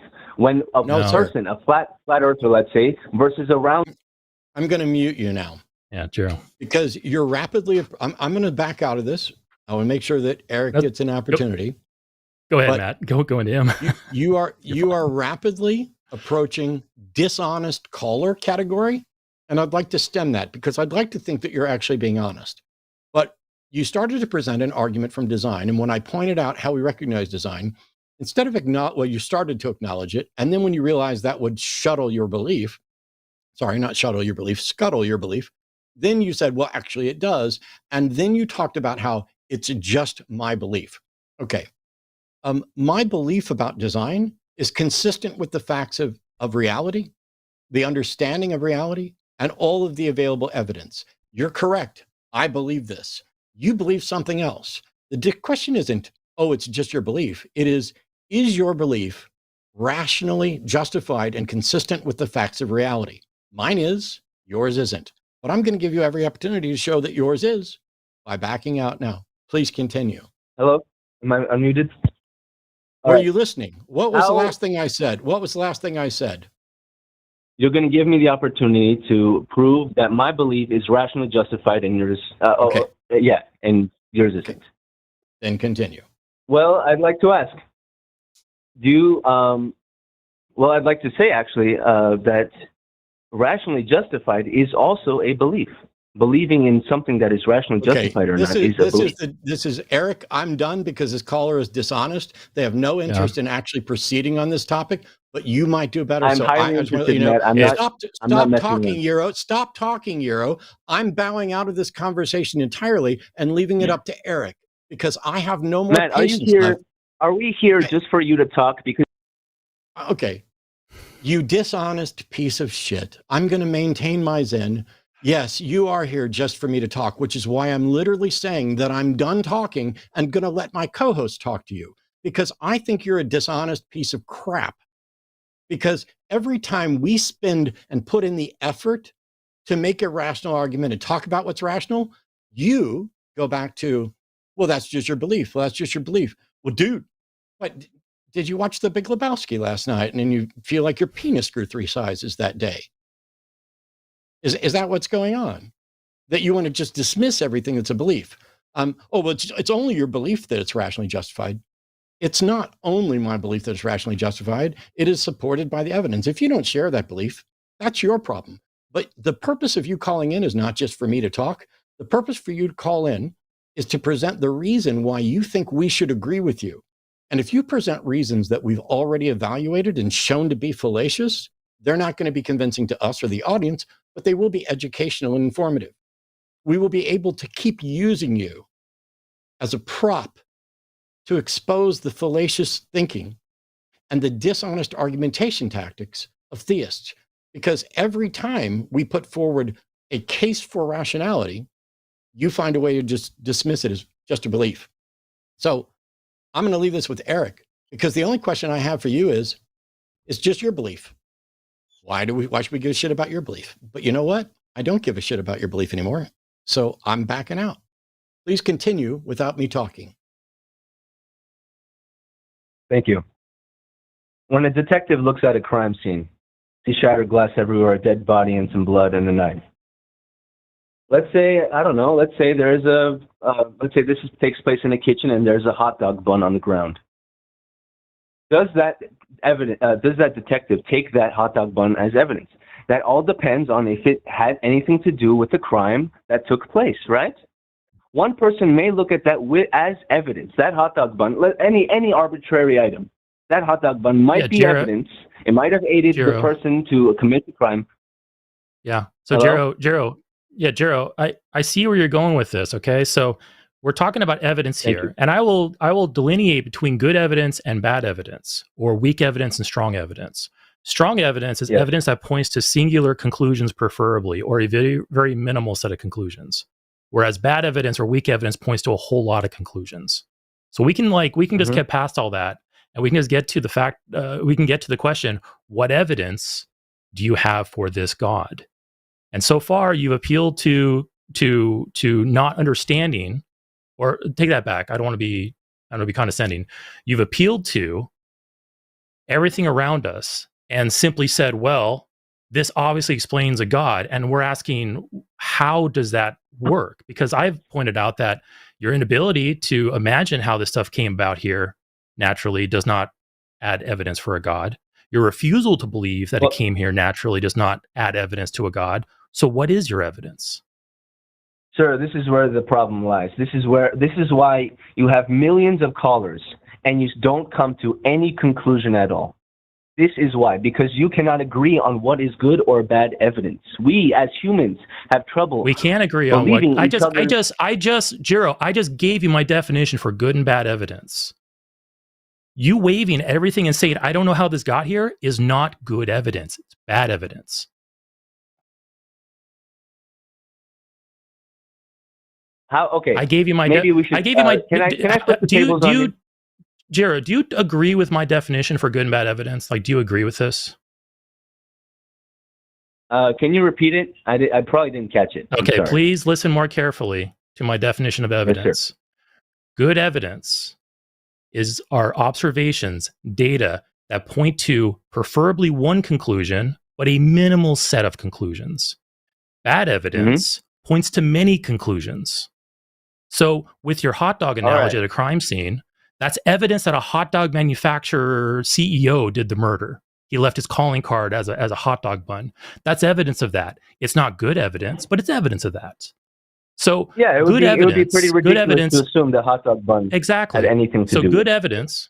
I agree. I'll give you. Jiro, we're in alignment here. Okay, so we have a point of commonality here. We know what good evidence and bad evidence is. So I'm asking you, do you have good evidence for this God? And if yes, what is it? Now, going by your definitions of good and bad evidence, observation and data.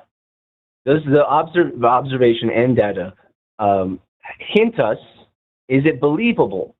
Is it the most believable option that there is a God, there's a creator behind everything? And I would argue, and here's where the problem is, that yes, there is. This is the argument. Can you listen? What is it? What is it? Just get past the script. Jiro, get past the script and just give us the evidence. And I'm just gonna it's gonna repeat what I said before. But Jiro, we're having Jiro. We have observed. Jiro, can you listen, please? I'm getting past. Go ahead. What have we observed? What have we observed? We have observed with every single thing there is ever in science, and mind you, that science goes off of this. Science is built upon this foundation that there is a cause behind every effect. We have observed behind every single effect that there has to be a cause. And that leads us back to God. Yes, we have, and that is unfair of you to say no. All right, Jiro, I am going to mute you really quick here. Jiro, we have not observed every single effect and determined that every single effect has a cause. We have not done that. You are making a massive assumption there. I will say, I don't want to talk to Jiro, but as long as you're talking about causality, causality is limited to the universe. We can't explore beyond the universe. Yeah. We don't know if the laws within the universe that we kind of understand about causality, we cannot extrapolate to suggest that they apply beyond the universe as well. But even if you could, even if you determined that the origin of the universe had to have some cause that was external, which is not necessarily true. But even if you concluded that, that doesn't in any way justify that the cause is a God of any sort. This is the same. I mean, over and over again, you're sitting here saying, present the good evidence, present the good evidence. And instead of good evidence, what he's doing is saying, oh, we've explored and we know that cause and effect occurs. Yes, we have a pretty good understanding of causality, but there's also A-type time and B-type time and a number of different scientific models that address simultaneous causality and other things that, so this gross oversimplification of what causality is within a box is being pulled out of there and tried to apply to causality outside of a box. And if you're going to do that, which is already fallacious, you have to do it honestly, which is within the universe, there is causality that is not a thinking agent. And so you don't get to just leave that part of causality behind as well. Matt, after we've, am I muted? Go ahead. Hello? After we've determined that there's a cause and effect, then we can start getting into what this cause and effect was, what this cause was. And let me say one thing. If there is such a thing as an uncaused effect or an unaffected cause, then that lies outside of science, because science is the observation. It is the testing of cause and effect. It is the pattern recognition in us humans of observing cause and effect. And because if you assume that there is such a thing, which I don't believe there is, because no evidence has pointed to it, because if you were to collect evidence on that, that would be outside of science. Do you understand? Hello? Jiro, am I muted? Jiro, even if we were to roll with all of that, which we don't, even if we were, you still haven't presented any evidence for a God. Explain why. Because here's the thing, Jiro, here's the thing. You can try to tear down science and our processes as much as you want. I'm not tearing down science. I'm not tearing down science. Jiro, you are explicitly trying to say this is what science can't do. And if we were to agree with you on that, lies outside of science. Literally what I just said. So, Jiro, Jiro, you could do all this. You could do this song and dance and try to bring down science or point out science's limitations as much as you want. That gives you nothing for the God idea. Nothing. Here's the thing with this 30-minute setup, with this 30-minute call setup, I have to take baby steps in order to get to the mega idea here. We can't even settle upon cause and effect here. I'll give $1 million to charity if this caller has a mega idea. But I know. I don't have Jared, just skip to the end. I don't have the mega idea. I'm simply so it's a big observing question the mark. mega idea. So it's a big question mark. You choose to believe as God, and I say, okay, I don't see good evidence for that. You fail to present good evidence for it. So we're right back at square one. You're making an unfounded claim that we are rejecting. Well, if you want me to get to the next step, then can we agree on the first step? Can we come to a consensus so we know caller after this has to go through the same thing again to convince you? Is there such thing as an effect without a cause? I have no idea. I have not observed all effects. Well, the evidence. And I cannot, my friend, the evidence. Jero, I'm talking. Jero, no. Yes. You're committing a black swan fallacy here. Jero, we have not observed all effects. We have not determined that all effects have a cause. I have no idea whether all effects must have a cause or if there are exceptions to that. No idea, neither do you. And also, there's the limitation of dealing with causality within space-time and causality outside of space-time where we can't explore it.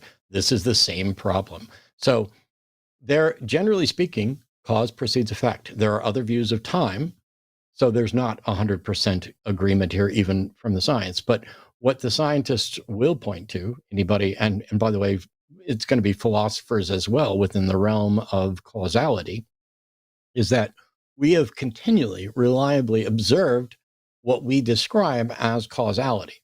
We extrapolate and infer that it is universal and applies. And what we do is we go out and investigate. Science is limited to these sort of presuppositions. There are things science can test and things science can't test. Testability is one. Stop talking. Testability is one functional aspect of not only science, but skepticism and sound epistemology.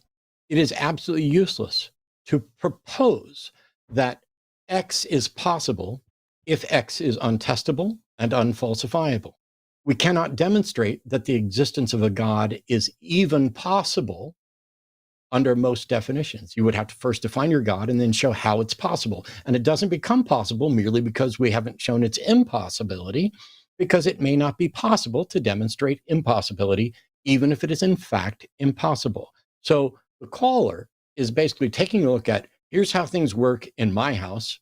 It must work that way somewhere else, which is a reasonable inference as long as you have a way to understand that what is the other place you're talking about is like your place. The laws of physics don't work differently in Eric's house. Would you stop fucking talking? The laws of physics. Okay, I'm going to mute you because I don't need your approval to keep going. I need you to shut your fucking pie hole. The laws of physics, because I'm teaching something here. If you cared about learning, you would have shut up and learned already, but you don't. The laws of physics don't work differently in Eric's house than they work at my house, as far as we can tell. We also don't know that the laws of physics work in every part of the universe because we haven't been able to explore it. There are models that counter Big Bang cosmology and counter our understanding of a variety of things that aren't contingent on a uniformity of physics. We have an inability to explore the universe back in the past because we don't have a time machine, but also the mathematics breaks down to Planck time, so we can't talk about before the expansion. And we run with an inference of reliability. I would ask, if I gave a shit what this caller thinks or what their big ideas were, if you believe in a God that science can't investigate, what criteria are you using to explore, test, and verify that God? Because it sounds to me like all you're doing is rationalizing why you believe in something that's untestable, unfalsifiable, and unverifiable. But what do I know? What it sounds to me like Jiro, like I said, science has its limitations. Sure, we can fully acknowledge that. Science examines the natural. So we can both agree on that. But just because science is limited in its scope doesn't mean that things outside of science, we can just do whatever we want to try to establish their existence. It's not like the Wild West out there. These are important questions, I agree, that we want to answer, and we want to expand the scope of science to cover these things if possible. But because science has its threshold, doesn't mean that anything goes outside of it. So I'm going to ask again, what is the evidence for this? Without a preamble, without a script, without baby steps, just give me some evidence. For example, I'll give you some really good evidence for the Old Testament God. I think it was in 1 Kings when there was the pray-off against the Baal gods. And I think it was Elijah or Elisha prayed for water-soaked wood to light on fire. And in the story it did. That's evidence for that God. That's a pretty strong evidence for that God. There might be some other explanations. Pretty strong evidence for that God. Can you give me something like that? Something similar? Can you give me a process to use to test whether this God exists or not? Or is it all just going to be let's say I did talk? Now, let's say I did that. Let's say I could. And I'll admit to you. I have not heard a word from God besides from what's in the Bible. I have not seen, and I do not have any evidence the way you want it, like that. But let's say for a second I did. Would you believe it? That would be strong evidence. It would get me closer to... Hold on, I'm answering your question. The answer is no, not right away, but damn, you would get me a lot closer. And if we can couple that with other strong evidences, you would get me even closer. And you might get me past the threshold of belief and get me believing in that God. That's what good evidence does. Good evidence, when paired with other good evidence, reduces the set of conclusions. And if you can get that evidence to bring it down to one conclusion, man, you got a good reason to believe that thing. Hey, Eric. So that's what I'm asking for. That would be good. Can you imagine if that detective showed up and said, hey, I don't have evidence that the butler did it, but if I had evidence that the butler did it, would you believe it then?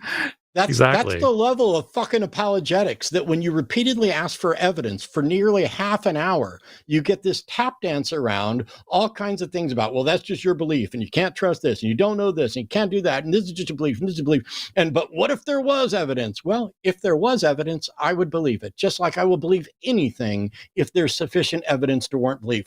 What a complete fucking shame that no theist in the history of the universe. In a courtroom, why are you talking? I agree. I don't In a know why you're courtroom, fucking talking. I don't know why you're fucking talking. I do know why you're talking, because you think if you can interrupt me because while I'm on a talk show, Matt, and if you didn't mute me, see, you're trying to interrupt me because I'm making strong points to expose your weak points and weak mind.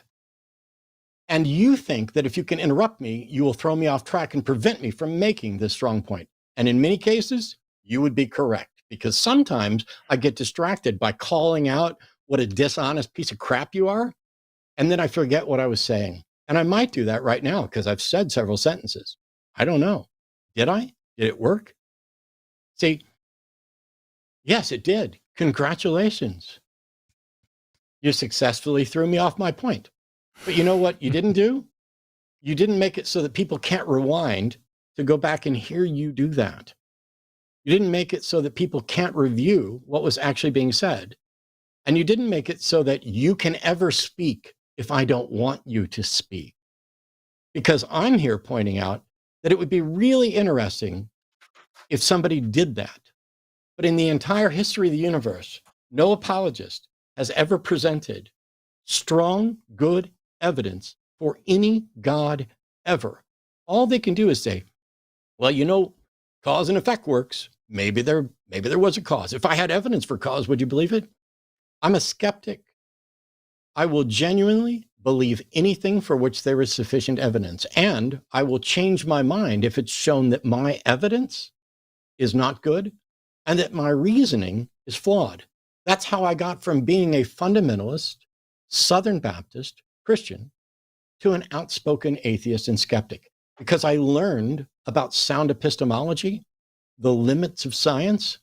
And just because science has a limit doesn't mean you are ever justified in positing something beyond that limit. How convenient that you believe in an untestable, unfalsifiable God.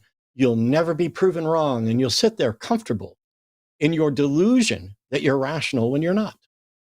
Okay. Callers, do you see how Matt unfairly mutes me and gets to talk all he wants?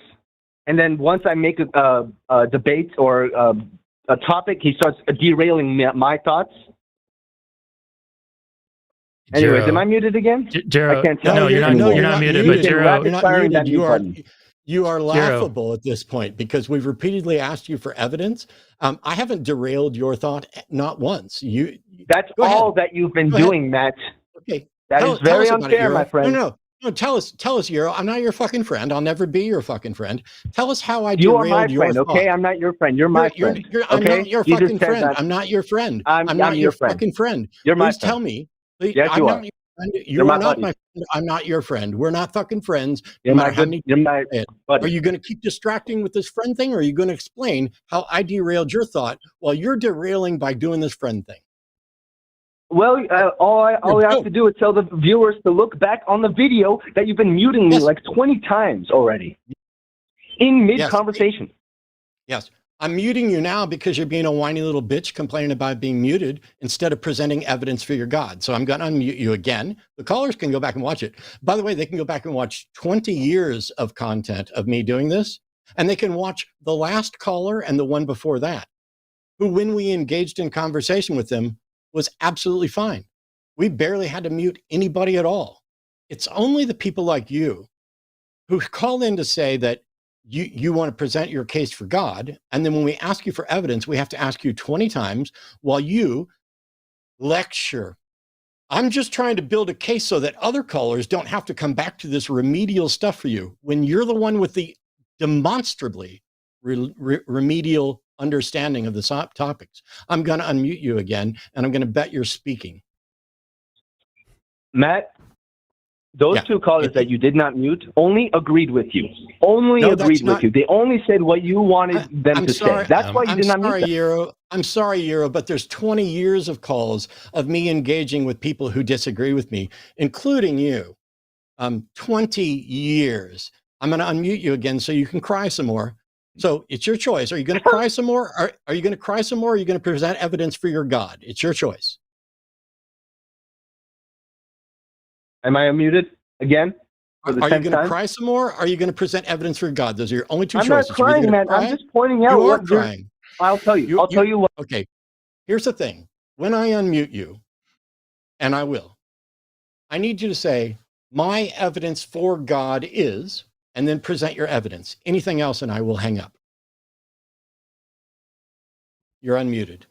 Can I start with a different thing? If I believe in God, why I believe in God? I'm a man of my word. Go. And you did not start with the phrase that I said that you needed to start with, so I dropped you.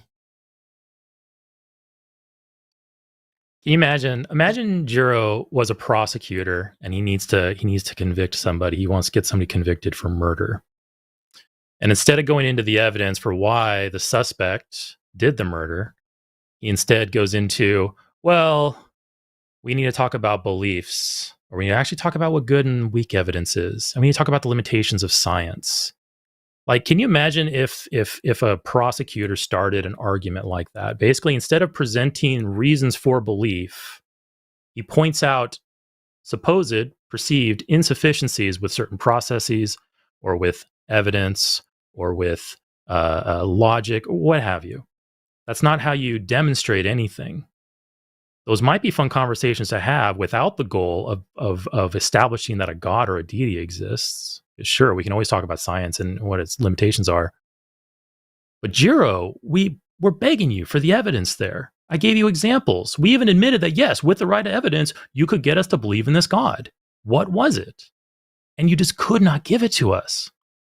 Ask yourself, why is that the case?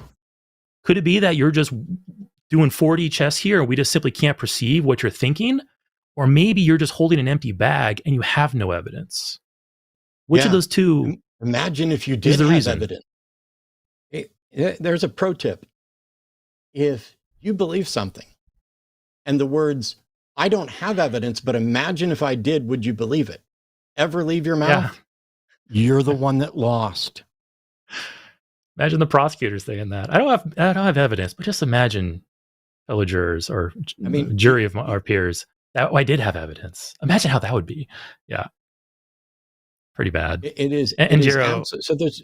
Oh, sorry, go ahead. go ahead. Go ahead. I was going to lecture him on the crybaby-ness, but it's not important. Go ahead. It's a big distraction, and it's why I can't take those people seriously. It's not that everybody who called in before that we didn't mute has agreed with us. Maybe that was true of a couple of callers during today's show. But I've been doing this for 20 years, and we've had plenty of calls, and we've had contentious calls. And by the way, I get paid to have these debates where I don't have a mute button. The difference between Jiro and the people that I do debates with are that they can make a point, they can make an argument, they can present their evidence, and they can communicate without whining like a little baby, without, I know I showed up to this debate to convince you that God exists, but I don't have evidence, but what if I did? Okay, well, call me back when you do, and don't call me back until you do. Pretty easy. Here we go. We got Sean calling in from Canada, pronouncing him. Sean's a questioning theist, talking about the trend of abuse religion allows. So, hey, Sean, you're on with Eric and Matt. How are you? Hi, I'm good. Can you hear me okay? Yeah. Yep. All right. Yeah. So, yeah, my point is kind of that, like, religion always kind of shows that it's always like people using religion for power throughout history. It's a very repeated cycle that you can see with, like, especially the bigger religions nowadays, like Christianity, Judaism, Islam. They all are used in some form or another to oppress. Does that mean they're not true? People, or like used for money or something like that. And I'm just wondering, like, how, like, are you supposed to be able to believe in a religion or in a god or organized religion anyway when you look at it and all you see is like these negative things that's used like by people and abused by people for power? Well, I don't think so. Let's say it's the case that 100% of all people use religion and abuse it for power and money and fame and glory. That says nothing as to the whether that religion is true or not. It could be that the religion is true and very exploitable. So I don't see those things as being related. Okay, I get your frustration when you look around at religion. You see, there's all these abuses, and they seem to want power, and they seem to want money. I get all that. None of that tells you whether or not it's true, and none of it tells you whether or not it's believable, and none of that tells you whether or not it's rationally believable. It may be that it's believable for bad reasons. It may be that it's believable for good reasons, but wrong. It may be that it's true. If in fact there were a God that wanted people to live a certain way, that would be a very power-based position, because you would be saying this is what the supreme commander, creator, and force behind the universe wants you to do. Therefore, that's important. So, while I get that, yeah, religion's got its problems, sure. And if you want to find out what's wrong with the religion, just ask all the other religions, because they all know what's wrong with the other ones. Yeah, I get that point. But it's also that, like, I think that I just like see that, like, the way that religions are like presented these days, at least, is like I fail to see any positives come out of it, right, from practicing like the modern religions. I don't especially, need, like, the belief system. I'm confused, because you're calling in as a theist to basically say you don't see a good reason to believe religion to two people who don't see a good reason to believe religion. Yeah, because because I've been listening and it's changing my point of view. So, like, I get it. My bad. I did kind of call because I do agree, but also, like, I don't know. I just wanted to talk about it. I'm sorry if it's not like the. Yeah, I mean, like, it's fine, Sean. I mean, point. you're questioning theists, so I mean, you probably just want to maybe process some thoughts with other people, give you feedback, maybe. I hopefully you and I can agree that whether the religion is exploitable is not really related to whether religion is true or not. We can look at religion and go, wow, this really leaves a bad taste in my mouth, and I don't want to have anything to do with it.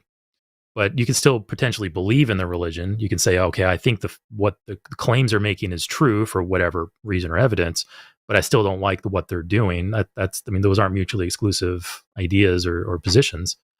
I guess maybe let's just kind of back it up a little bit and like kind of get away from like the emotional aspect of it, where I agree, religion does a lot of harm. I don't think it's 100% harmful. I think religion does have some benefits in society, but again, that doesn't have any effect on whether it's true or not. So maybe kind of taking a step back and getting away from like the emotional feels part of it. As a questioning theist, are you holding on to that theism? And if you are, why? I guess that's what I should be asking. So real quick, could you just define theism? Because I'm not super good with terms. Sure, no worries. Theism is just the belief in a god. So that can be the Christian God, it can be the Muslim God, it could be just a general deistic generic God. Do you believe that a God exists? I would like to, because it's like reassuring. Well, I understand that, but that doesn't really answer the question. Currently, I don't know genuinely. Sorry, go ahead. No, it's okay. I don't want to walk on you, but it's kind of like saying, hey, do you think this person committed the murder? It's either a yes or a no. Whether you like to believe it or not has nothing really to do with it. Currently, no. Okay, so currently no. So Yep. Currently no, So you do not believe. Theist. Yeah, so I would say maybe he was, but maybe we're kind of walking him through it. But if you don't believe a God exists, then you are by definition an atheist, because you lack the belief that a God exists. So you might already be over the line and just quite not realize it yet, because you mentioned just a few moments ago that you're still working out terms and you had questions about it. But from what you're telling us, and by our definition of atheist, the common definition of atheist, you are an atheist. Okay. Yeah. We can go back in the emotional now, though. How does that make you feel? If you were to sit there and say, I am an atheist, how does that make you feel? How does it change your life? I mean, because the way I've always presented myself is like, I just don't I don't see any evidence either way for like it to be real or not real. Okay, I'm So, confused. Sorry? You just said the way you've always presented yourself is that you don't. Have you ever been convinced that there was a God? Yeah, when I was a kid. Okay. At what point were you no longer convinced? When I learned that like other religions existed, when I was like around like 10, I think. So in school, Sean, they were you are teaching us not about other all- religions okay. and stuff. All Sorry? right. Never mind. I'm. Your call is the type that is as good as any problematic theist at busting my zen, because we give priorities to theists, and you're calling in as a theist. You got moved to the top of the queue because it says you're a questioning theist. But if I'm reading you correctly, I don't know how old you are now, but it seems like you haven't been a questioning theist for a decade or more, or 2 or 3 or however many. And so it seems like you've misrepresented what your view is to get to the top of the queue so you can whine about religion with things that we already agree about it. That's what I'm finding frustrating. And that's probably my issue, but I needed to clarify why I'm irritated and interrupting. Okay, I'm sorry, that like was not my intention at all. They asked me like what my term was, and I just said like I don't know. And I was like, I'm not sure, like with the terms and stuff. Okay. And I tried to explain it, and they just put I'm questioning. I'm sorry. It's fair enough. Okay. Yeah, fair enough. If you'd like to move on to a different call or something, that's fine. Like, my bad. This was not my intention at all. Let's just get to a point and sum this up, because we do have theists that are waiting. But yeah. So just to kind of recap, Sean, from what you described to us, you are an atheist. You haven't believed in a while. You want to believe. There's an emotional desire to believe, and I agree. There's emotional desires to believe all kinds of stuff. I might still have an emotional desire to believe a God exists, because it's a nice idea to have, an all-powerful, loving entity that got your back. They got a plan for you, or at least you're relatively safe in the grand scheme of things. Something's in control of all this craziness we see around us. Like there's emotional appeal to it. But as we mentioned earlier, emotional appeal doesn't at all determine whether something's true or not. The actual evidence does. And if you and I are on the same page that we don't see good evidence to believe God exists, we can acknowledge that it would be nice if there was one there in most cases. That's fine. And we can just move on and say, okay, well, we just don't believe God exists. We wish someone was there, but we have no reason to believe that. And let's just get on with our lives. That pretty much sum it up? Yep. All right. Well, thanks so Okay. much for taking the call. I'm really sorry if I disrupted we anything. That was not my lost a desire at theist. all. Yeah, you're good. You're good. So, all right. Thank you, Sean. Appreciate it. Thank you. And yeah, we dropped a theist, unfortunately. We dropped two. One Two? of them, Oh, no. yeah, there was one that was. All right. Well, now we have lines open. There is exactly one theist on hold right now, which we're going to get to right away. And so if you're an actual believer who would like to call in and maybe do a better job than whining about being put on hold when your Numbers down there. fallacies and tired old arguments are coming out. Yeah, it's that time. So Eli is calling from New York. Eli is a theist, pronouns are he, him. Has a question regarding about the Bible as to why hosts are atheists. Hey, Eli, how are you? Hi, I'm good. How you doing? I'm alive, and that's pretty good. Yeah, I'm well. Yeah. All right. So I just want to say I'm a Christian. I'm a free grazer. I heard you say you was like a Southern Baptist, so that's where I got most of my teachings from. I've been a Christian for about 10 years, and I just wanted to ask you, what made you go from being a Southern Baptist? I'm pretty sure the Southern Baptists, they believe the gospel of Jesus Christ. So I just want to know what made you kind of not be into that to go into an atheist. Yeah. So I was, and Eric's story is different, but yeah, I was primarily brought up in Southern Baptist churches and occasional Pentecostal churches, but I was going to be a preacher. And in the process of studying to be the best Christian that I could be, 1 Peter 3:15 gives me an instruction to be prepared at all times to offer the reason, the justification for the faith that's within me. And I found out that my beliefs did not have any justification. So I went out and I spent years studying to see if anybody's beliefs had any justification. And as it turns out, I've been unable, despite doing call-in shows for the last 20 years, to get anyone to present a warrant, a justification for believing in their God that is supported by evidence and not fallacious. And until that changes, I cannot be convinced that there's a God. So all it needs to happen is somebody needs to say, here's what God is. Here's why you should believe. And the why needs to be an evidence-based justification that isn't fallacious. And Okay. and Eli, my perspective, I was born and raised in a Christian religion. And in my mid-20s, I realized that the reasons I had to believe weren't actually good reasons. So I stopped believing. Okay. So I'm this type of people that I grew up around Christianity, not so much of the Southern Baptist. I'll share a little about myself. I'm from a different world. I'm a third world country. So at those countries, it kind of, all that Christianity is really spread, especially like the gospel of Jesus Christ or whatever. So I grew up on that, but then once I came to this country, I started learning about this more of this Southern Baptist thing, which to me it looked like it made a lot of sense. It looked righteous. It looked like it lined up with whatever the world was going on.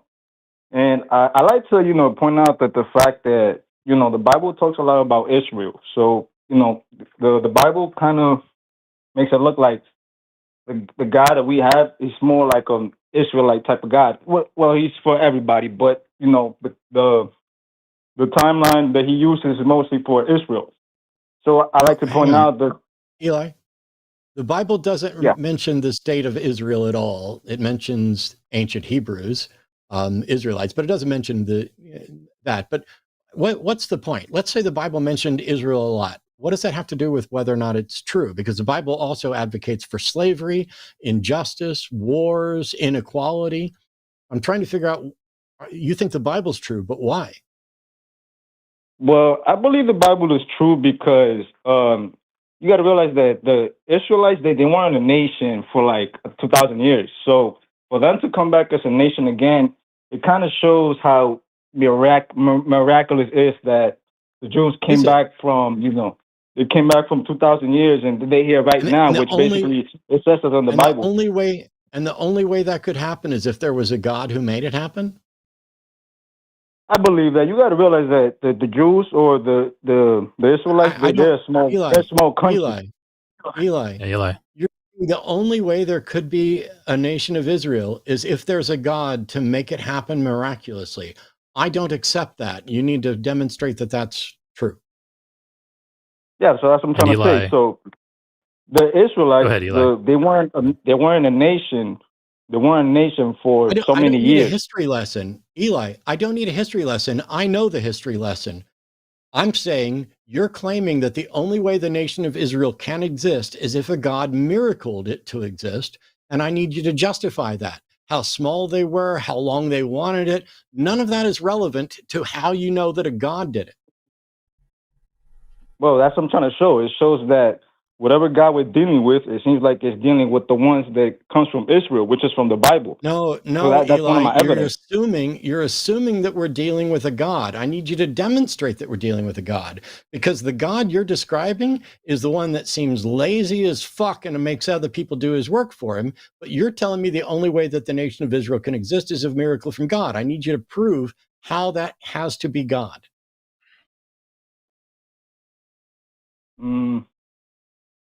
Well, to me, it's something more like personal experience, but you got to realize that Christianity is everywhere. It's widespread. Eli. So to me, it's still like a message, Eli, your personal experience is irrelevant to whether or not the nation of Israel can only exist by a God.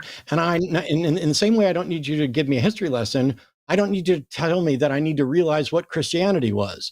I was a fundamentalist Christian. I lived it, preached it, taught it, sought to become a preacher. I've studied the history of Christianity, and I've done this for ages. Your personal experience and my personal experience is completely irrelevant to whether or not there's a God. If you think there's a God, because that's the only way you think Israel could come into existence, I need you to say, here's why that is the only way it could happen. Well, I do believe in that. I do believe that's the only way that it could happen. So the Israelites, they weren't a nation for 2,000 years, and they came back after 2,000 years. Sorry, Eli, you just said that that's the only way that could have happened. I'm going to give you an alternative way.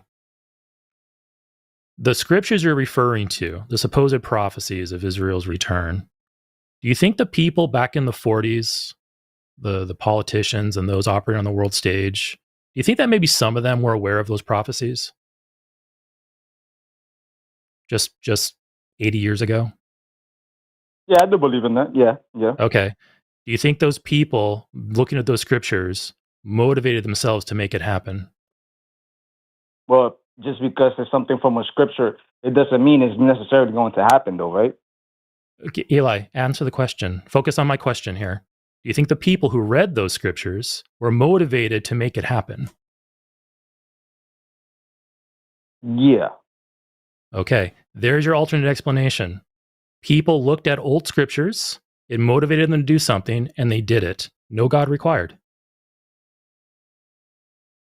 Okay, to me that seems like we're working with a really powerful God that it makes these things look like Eli, like a powerful prophecy. Eli, you just completely disregarded what my point I just made. No God required. The thing is, I feel like you're making it seem so simple. Because even if those people knew back then, Eli, I'm sorry, Eli. Hold on, Eli. I'm sorry. You got to slow down and listen to what you're saying here. What's a better explanation? A simple explanation or a complex explanation? And they're both sufficient. Like, let me rewind a little bit. You have two explanations for something. Both are sufficient to explain the thing you're analyzing. What's better to go with, the simple explanation or the more complex explanation? The simple. Yeah. So I just presented you a very simple I presented to you a very simple explanation for why we saw the resurgence, the recreation of the nation of Israel as a country on planet Earth. It's sufficient, doesn't require a God, completely naturalistic, and what we've seen, every country on Earth had people motivated to make that country become a thing. Israel is no different. Well, I think it is different because that's basically the only nation that you see them doing that. Come back from 2,000 years of, being in the wild. You don't think nations were abolished and then came back later? Germany was a thing. Germany, Eli, Germany was a thing, got split in East and West Germany, and then became Germany again. Yeah, but you got to realize that the Israelites are different. It's a small, very, very small country, and here's you got the to realize problem. that the people over there, they're not. Eli, you got to realize that all you're saying is nonsense, because the only thing it takes for Israel to become a nation is for people to believe that God wants it to become a nation. That's all that's required. And that means that it doesn't matter whether there's a God that wants that. All that needs to happen is for people to believe that God wants it. And you're saying that that's not enough. It's not enough that people believe God wants them to do it. There also has to be a God to make it happen. I need you to fill in that gap between people believe God wants there to be an Israel and that there's an actual God that wants there to be in Israel. Can you fill in that gap? No. Okay, so the thing will be is that you really think people will want the nation of Israel to be a nation again? I'm See all the hate? Eli. Don't you see all the hate from everywhere? Eli, I asked you a question. I'm genuinely trying to treat you like you're an honest caller.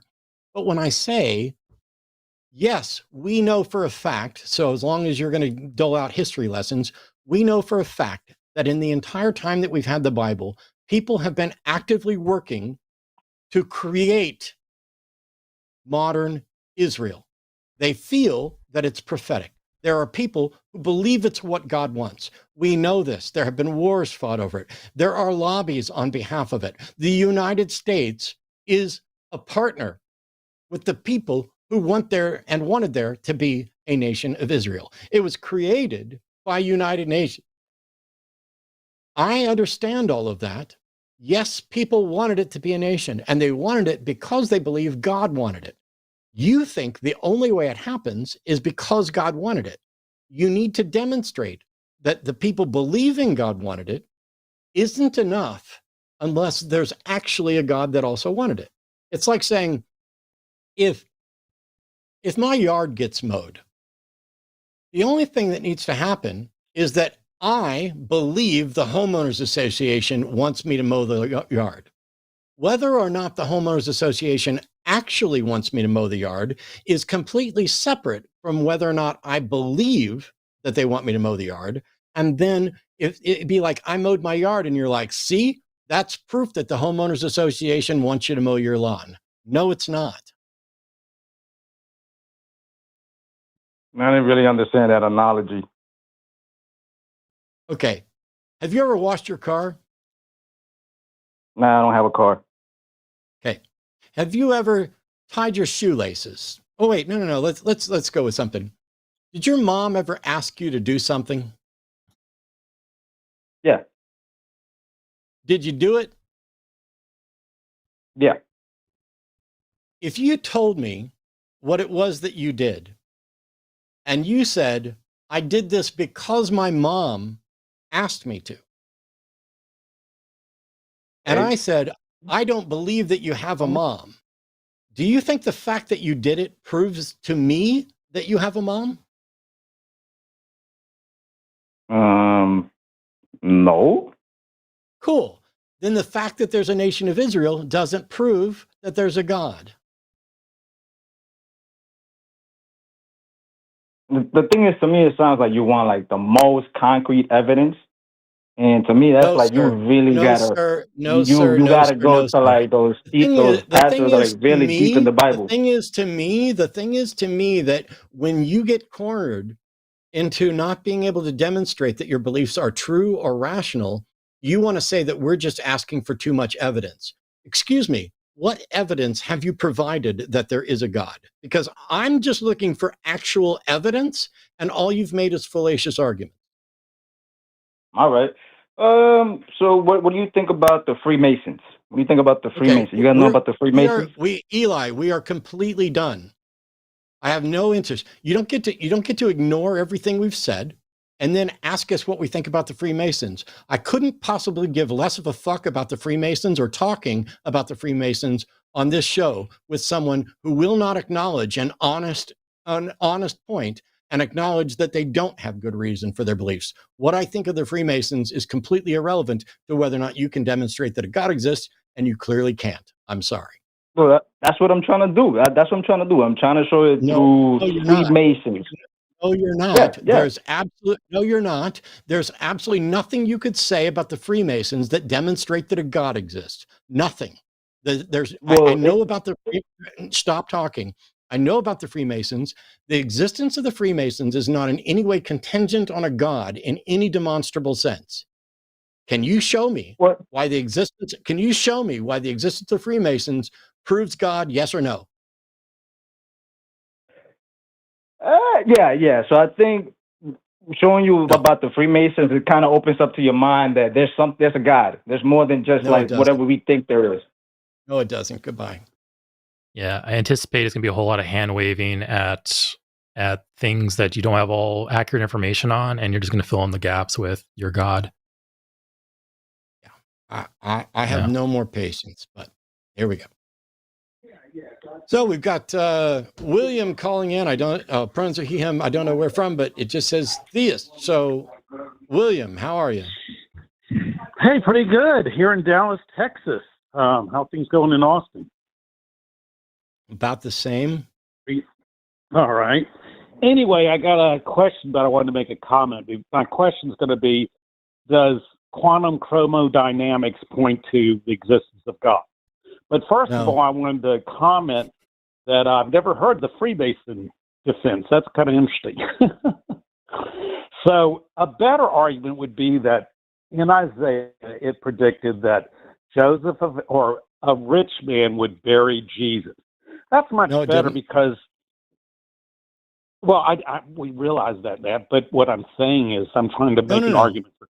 No. Hang on, William. I'm going to mute you for a second because I'm going to relieve myself from this. Isaiah doesn't mention Jesus. And when I point it out, you say, we know it doesn't, but I'm trying to make an argument. Let's try to make a cogent argument supported by evidence, because I don't need you misrepresenting your personal or somebody else's personal interpretation of Isaiah as if it says something that in any way demonstrates that a God exists. If you're going to demonstrate that a God exists, just do it. Present your argument and the evidence that supports your argument, or stop. I don't need you to tell me that the Bible confirms the Bible when it fucking doesn't. I don't need you to then agree with me that Isaiah doesn't say what you just said it said. I don't need your commentary on the previous caller. I need you to say, here is the evidence-based justification for the existence of God. Can you do that, yes or no? Yes. Let's go to quantum chromodynamics, which is the color charges of the quark, the red, green, and blue. Let's not go to quantum anything. Okay? William, is this William, invoking quantum physics? Is this the simplest, best argument you have for your God? It's absolutely, anybody can talk about that stupid whatever. Christians do not know, almost nobody knows. I muted you, William, because now I'm starting to recall. I'm going to unmute you, and I'm going to ask you a couple of simple yes or no questions. And depending on how you answer those questions, and please just stick with yes or no, is going to determine whether or not this call continues. So here we go. William, do you believe that a thinking agent God exists? Yes or no? Yes. William, do you believe that this thinking agent God manifests in a detectable way in reality? Yes or no? Yes. William, do you believe that the God that you are convinced exists is demonstrable, and there are consequences for not believing that this God exists? Yes or no? Yes. What are the consequences for me not believing in your God? Probably very minor. Okay, then that's how much time I want to spend on this. Goodbye. William and I have had a couple of conversations, and William's had conversations with others as well. William has a very esoteric, and I think completely useless, although William thinks marginally useless, God proposition that I couldn't give the slightest fuck about. And evidently that God couldn't give the slightest fuck about us either. And if we don't believe, it'll be minor consequences. Like, I'm going to say less than a hangnail, until such time as William can demonstrate that there will be consequences greater than a hangnail. I definitely don't need to spend any time on it. All right. Invoking quantum physics in arguing for a God, like, why is that the go-to for some folks? Because we're talking about like cutting edge science with lots of competing theories, with a lot of unknowns. Saying it, I'm not saying William was actually saying this, but if that's the best argument, if that's the only good argument, then he's admitting that a vast majority of Christians don't have reason to believe in a God, which I don't think that's what he was doing. Well, but like, no. but if that's not the case, Christians believe in a bullshit God. And okay, maybe and that they're stupid. All right, maybe I'm misrepresenting him then. Yes. But like, why are we like? Isn't there William's something better? Something, yeah. Like, isn't there something better? Something more accessible that everyone here can benefit from? Because even if Matt and I were like, quantum physicists, like, how would that benefit at all? We're not, absolutely not. How would that all benefit anybody here? Yeah. Why even invoke this? Like, yeah. What's that? We have Discord? Oh, I'm supposed to look at something. Okay. Let's see how this goes here. Greg's calling from Mr. Jim Pronouns or him wants to prove the existence of God using consciousness. Hey, Greg, how are you? Is this the one and only Matt Dillahunty? No, there is more than one Matt Dillahunty, but the question was, how are you? And evidently it's, hey. I'm fantastic. Here's the question, Greg. Yes, sir. Yes, sir. Do you believe, I'm going to ask a couple yes or no questions, just like I did to William. Are you convinced that a personal thinking agent God exists? Yes. Does belief in this God carry consequences of significance for us? Yes. Do you think this God manifests in reality in a detectable manner? No. So and you here's believe the in reason, something. Matt. No, Okay. No. Okay. You believe in something that is undetectable. Are you claiming to have detected the undetectable? Yes, and it's predicated upon No. the No, these are yes or no okay. questions. These are yes or no questions. Okay, I didn't ask what it was predicated on yet. Do you recognize that claiming to detect the undetectable is absurd in the extreme? Say it one more time, Matt. Are you aware that claiming that you have detected the undetectable is absurd in the extreme and logically incoherent? Yes, I do. Then why the fuck are you calling in to defend something that is logically incoherent and absurd in the extreme when you know, presumably, we are not going to accept that? Okay, and here's the reason. And I know that you're not going to accept it, but here... I'm going to mute you. You were doing so good. I'm asking, if you know we're not going to accept it, Why did you call in to present the case for something that you know we're not going to accept? That's what I'm getting to. Okay. And the reason that I'm calling in is maybe giving you a perspective that you may not be aware of. So you might not understand it. I'm not interested in irrational, logically incoherent perspectives. There's a zillion of them. And some of those people get locked up when they present those perspectives. I am not willing to entertain incoherent notions. That way lies madness. Can I posit what I would maybe like to present? I'll make it as quick as possible. You know what? While we wait for somebody else to call in, I will let you. I'll give you a solid minute. I'm going to start a stopwatch here. And your goal is to present a reason why any of us should give a shit about an untestable, unfalsifiable, logically incoherent God claim. Go ahead. Number one, the understanding of consciousness and the brain is not absolute, arguably. Percentage-wise, we have a little bit of an understanding. Number one. Number two, because science is predicated upon man's mind, man's ability to prove, not necessarily prove, but entertain the scientific method, if you will, something that can be testable, can exist in the realm where the mind, by the way, this is Mr. Positive in Detroit. Yeah, we've talked before.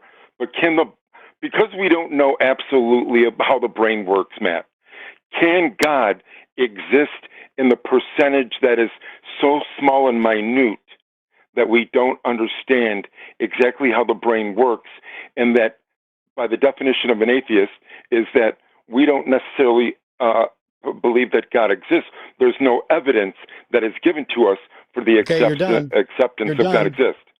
You're done. Okay. You've gone for over a minute, and you've presented absolutely nothing that anyone should give us the slightest shit about.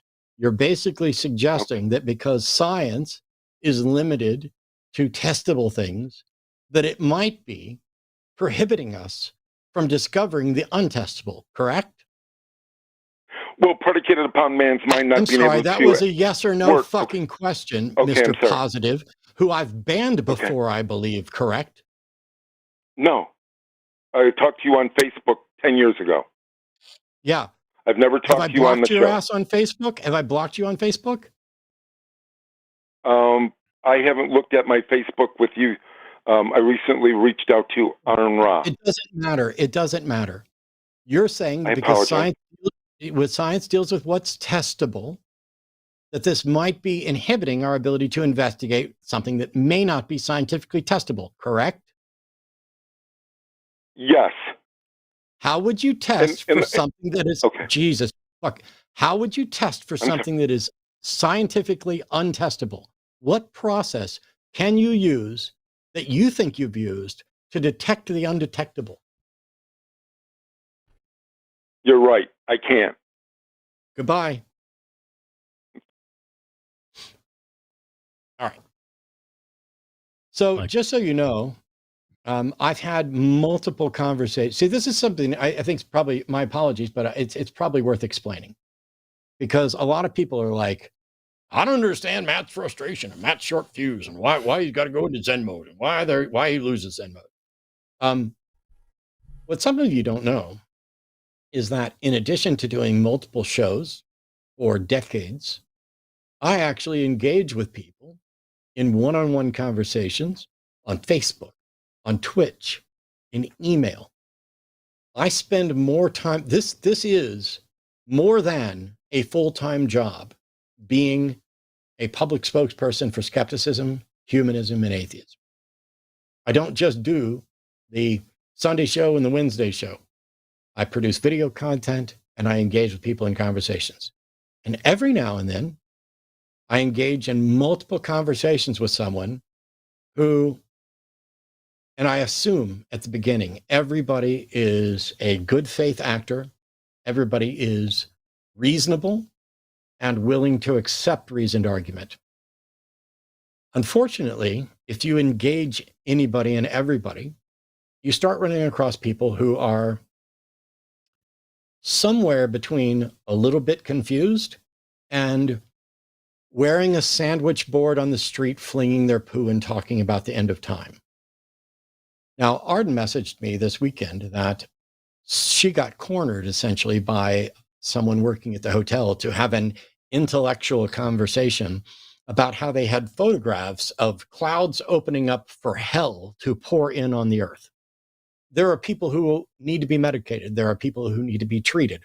We should be compassionate towards these people, and we should be working towards a society that makes sure that people in need, people with mental health issues, people with defects in reasoning, people who've been given flawed tools, get help.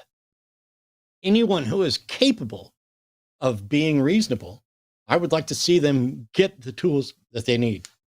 But there are people that I'm not equipped to help. And there are people who constantly think that I've come up with a new idea. I can't tell you how frequently I get emails and messages. I'm getting ready to do 2 videos from 2 different people that both emailed me within this last month with their utopian ideas, which are nothing novel, nothing demonstrable, nothing that they can confirm is good, and nothing practical that you can put in place. I don't know. I don't have the ability to diagnose people. I shouldn't be diagnosing people. I don't know who's off their meds, who should be on meds. I don't know who's just generally irrational, or maybe I'm an idiot. All of those are options. But the one undeniable thing is that there are some people that I'm not going to be able to have a conversation with. Mr. Positive, don't call again. Don't message me if I haven't blocked you on Facebook. The conversations that we've had there are as incoherent as your claim that you have detected the undetectable. It's like saying you've discovered a married bachelor. No, the fuck you haven't. And instead, you're engaged in a sort of meta level thinking about what might be and what could be interesting, and how we're limited in our ability to investigate. And all of that is great. That is how we learn about the limitations of us and the limitations of science, which, by the way, isn't limited by us. It's limited by the facts of reality. Science is unlimited by human limitations. The only thing that's limited by human limitations is how well humans can use the principles of science. Smarter humans with better tools and better access to more information about the universe will use the same scientific principles, the same skepticism, the same critical thinking, the same data collection to build a better understanding of reality. Science isn't limited. But even not by us, by our limited brain capacity, but even if it were, you don't have a solution to that. You don't have some alternate way of knowing. There's not an alternate path of truth that you can demonstrate with any reliability at all. This is what religions have been proposing for ages. Oh, there's a different way of knowing. The Holy Spirit revealed it to me. Or I just presented a logical argument that I have no way of verifying any of the premises of. But it seems like it's fundamentally very similar to, I don't actually have evidence, but imagine if I did, would you accept it? When somebody says, would you accept it? What they're suggesting, without saying it, is that we're closed-minded. That even if they had evidence, we just wouldn't accept it. And that is an entire, like, I don't have oh yes, I do. That is a pill bottle of copium this size being chugged at once. That is more copium than the law should allow for you to rationalize, and yes, I'm going back a couple of colors, for you to rationalize the fact that you don't have evidence by, it wouldn't matter to these close-minded assholes even if I did have evidence. Well, enjoy your copium. Good job. And enjoy your esoteric speculations about useless gods. We've got a couple callers here I want to try to get to before we end the show today. Thank you for your patience in listening to explain why my fuse is frequently shorter, because for some of these people I've had conversations with that you aren't aware of. And I don't tend to share private conversations, at least not with names or anything. Here we go. Joe in South Carolina, pronouns he, him. Joe thinks God made the world. Joe, you are on with Eric and Matt. Please, how are you? And tell us why you think God made the world. I'm doing well, thank you. Thanks for having me. The reason I believe God made the world is I think that the Bible lines up best with the scientific facts that we can discover and that we keep on discovering as science Are changes. bats birds? Say that again? Are bats birds? Are bats birds? I don't think so. The Bible says they are. Should people be enslaved and owned as property? Because the Bible says it does. Was the earth created in 6 days? Were plants created before the sun? How does it line up with science? Yeah. Does all language stem from an event at the Tower of Babel? Yeah, that's better.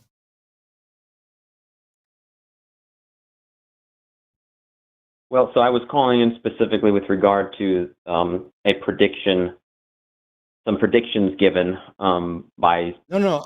You said that humanist scientists, and you said the Bible aligns with science. We're asking you questions about where the Bible doesn't appear to align with science at all. Do you think all languages stem from the Tower of Babel? I do. What's your evidence for that, and why doesn't science agree with you? I haven't looked into that. I have no evidence one way or the other about that question. Maybe you should look into it. I will. Thank you. All right. Maybe since you just simply said you don't know about that, and that's totally fair. If you look into it, that'd be fine with us. Do you think the global flood? Well, I was going to go with, do you think that there's a primitive Earth shrouded in darkness that was created before light? We can go with that. I do. Yes. And yet you say this aligns with science. Is there a single scientific community of experts who agree that a primitive Earth existed before there was light? It's a very small community. No, I'm sure you're more well aware of James Lyle, Dr. James Lyle. The fact that it's not a scientific community. See, creation science isn't science. And the people who are saying that there was an Earth before there was light, what evidence do they have? They have the predictions of the Bible that we would expect to find when we send telescopes out into outer space. No, sir. The predictions of the Bible are irrelevant. What evidence is there that the Earth existed prior to light? Well, that's definitely a question that's way above my pay grade. Well, yet you're the one calling in trying to say that the Bible aligns with science. And every question that we ask you about a testable scientific claim in the Bible, that's above your pay grade. That you haven't looked into that. That's not your expertise. That's it. That is not in any way a demonstration. That is not in any way a demonstration that the Bible aligns with science. Okay. I had a question based on your expertise about two predictions that were different, and I've heard the Christian side of things, and I've learned that it's very valuable to get outside my echo chamber and hear the other side of things. If you don't want that conversation, that's fine. I won't waste any more of your time. Let's assume I'm gonna let you do this. Let's assume that there's something in the Bible that you view as a prediction of a future event. Does that mean it is in fact a prediction of a future event, or is that you going back and looking at the Bible and saying, "Ooh, this is similar. That must be a prediction"? Yeah, it could certainly be either. I wasn't referring to a prediction of a future event. Oh, hang on. How do you predict something that's not a future event? The word the prefix pre, you can't post-dict something. A prediction necessarily comes before the event. So it's useless to have a prediction of something that doesn't happen in the future. But the way we tell whether or not so something this is a scientist that made the prediction. I'm still talking. Oh, I'm sorry. So you're saying there's a scientist who made a prediction and this proves the Bible? I thought you were saying the Bible makes a prediction. The scientists made a prediction in line with what we ought to find if the Bible is true, and it was correct. And it was correct contrary. It was correct contrary to what the secular scientists thought. What is the prediction and the discovery? Okay, so the prediction was that when we send out the James Webb Telescope to look at stars and galaxies 13 billion light years away with redshifts of up to 18, that this was the creation prediction, that we would find fully formed galaxies with all the heavy metals that we have in our own galaxies and those closer to us. And the secular prediction was that they would not be fully formed, there would be no heavy metals, and Dr. Jason Lisle, the creationist, was completely spot on. In fact, he went on to predict what the secular scientists' reaction to their discovery would be, and he even got that right. Wow. So I was just wondering if you had heard that. It sounds like this scientist is incredibly impressive at predicting. Why is he so good at predicting things? Because he studied science and the Bible at the same time. Well, why would you do that if the Bible doesn't tell you anything about science? I don't think I said that. Well, I did. I don't think the Bible doesn't tell you anything about science. The Bible, every time it's presenting a testable fact, is either something that's completely trivial or it's wrong, like whether rabbits chew the cud. Yeah. Joe, a couple things here. First of all, just be pedantic. Yeah. It's heavier elements, not heavier metals. It's the heavy elements formed in stars. I'm sorry. And the fact, no, it's okay. Just a little minor correction. The Bible does not talk at all about these things. It doesn't talk about galaxies. It doesn't talk about billions of light years. It doesn't talk about heavy elements. And the fact that science, or our positions in science, were refined after we got more information with the James Webb Space Telescope does not at all add any credence to what you think or what you're claiming the Bible says. Science is improving all the time. So what you presented here doesn't prop up Christianity or the Bible at all, because the Bible doesn't mention these things, and science has simply refined itself on its own. Perhaps I'm missing something here. Perhaps there's some logical link you can make for me here, but I don't see it. Yeah, his prediction isn't based on any fact from the Bible. It's like saying, if the secular scientists had predicted that we would not find life on Mars, and somebody else predicted we would find life on Mars, and then we found life on Mars, that doesn't in any way confirm that that prediction was made correctly because God told that person we would find life on Mars, or because the Bible suggested we would find life on Mars. And a prediction needs to, when it comes true, needs to be verifiable and confirmed by a single instance without any interpretation. But it does not in any way justify the reasoning behind it. For example, if I predict that I go to my backyard and I find dog poop there, and I walk out in my backyard and find dog poop there, that doesn't confirm that the reason I thought there would be dog food there was correct, does it? That's correct. Cool.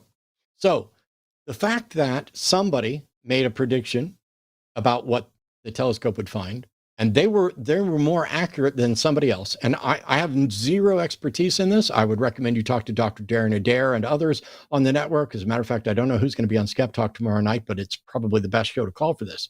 But I have no expertise. But what I do understand is logical reasoning and evidence. And so the fact that one person got something right doesn't mean their reason why is correct.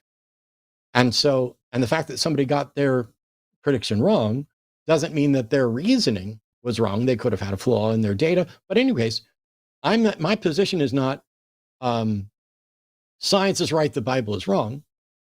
My position is where the Bible makes claims that are testable, there are some of them accurate and some of them inaccurate. I don't know why there would be inaccurate claims in a Bible if it was in fact inspired by God. Why would God inspire things that were inaccurate and let people live for thousands of years, only to wait until we build a telescope so that one person can make a prediction about something, and then people can claim fallaciously that it confirms scripture.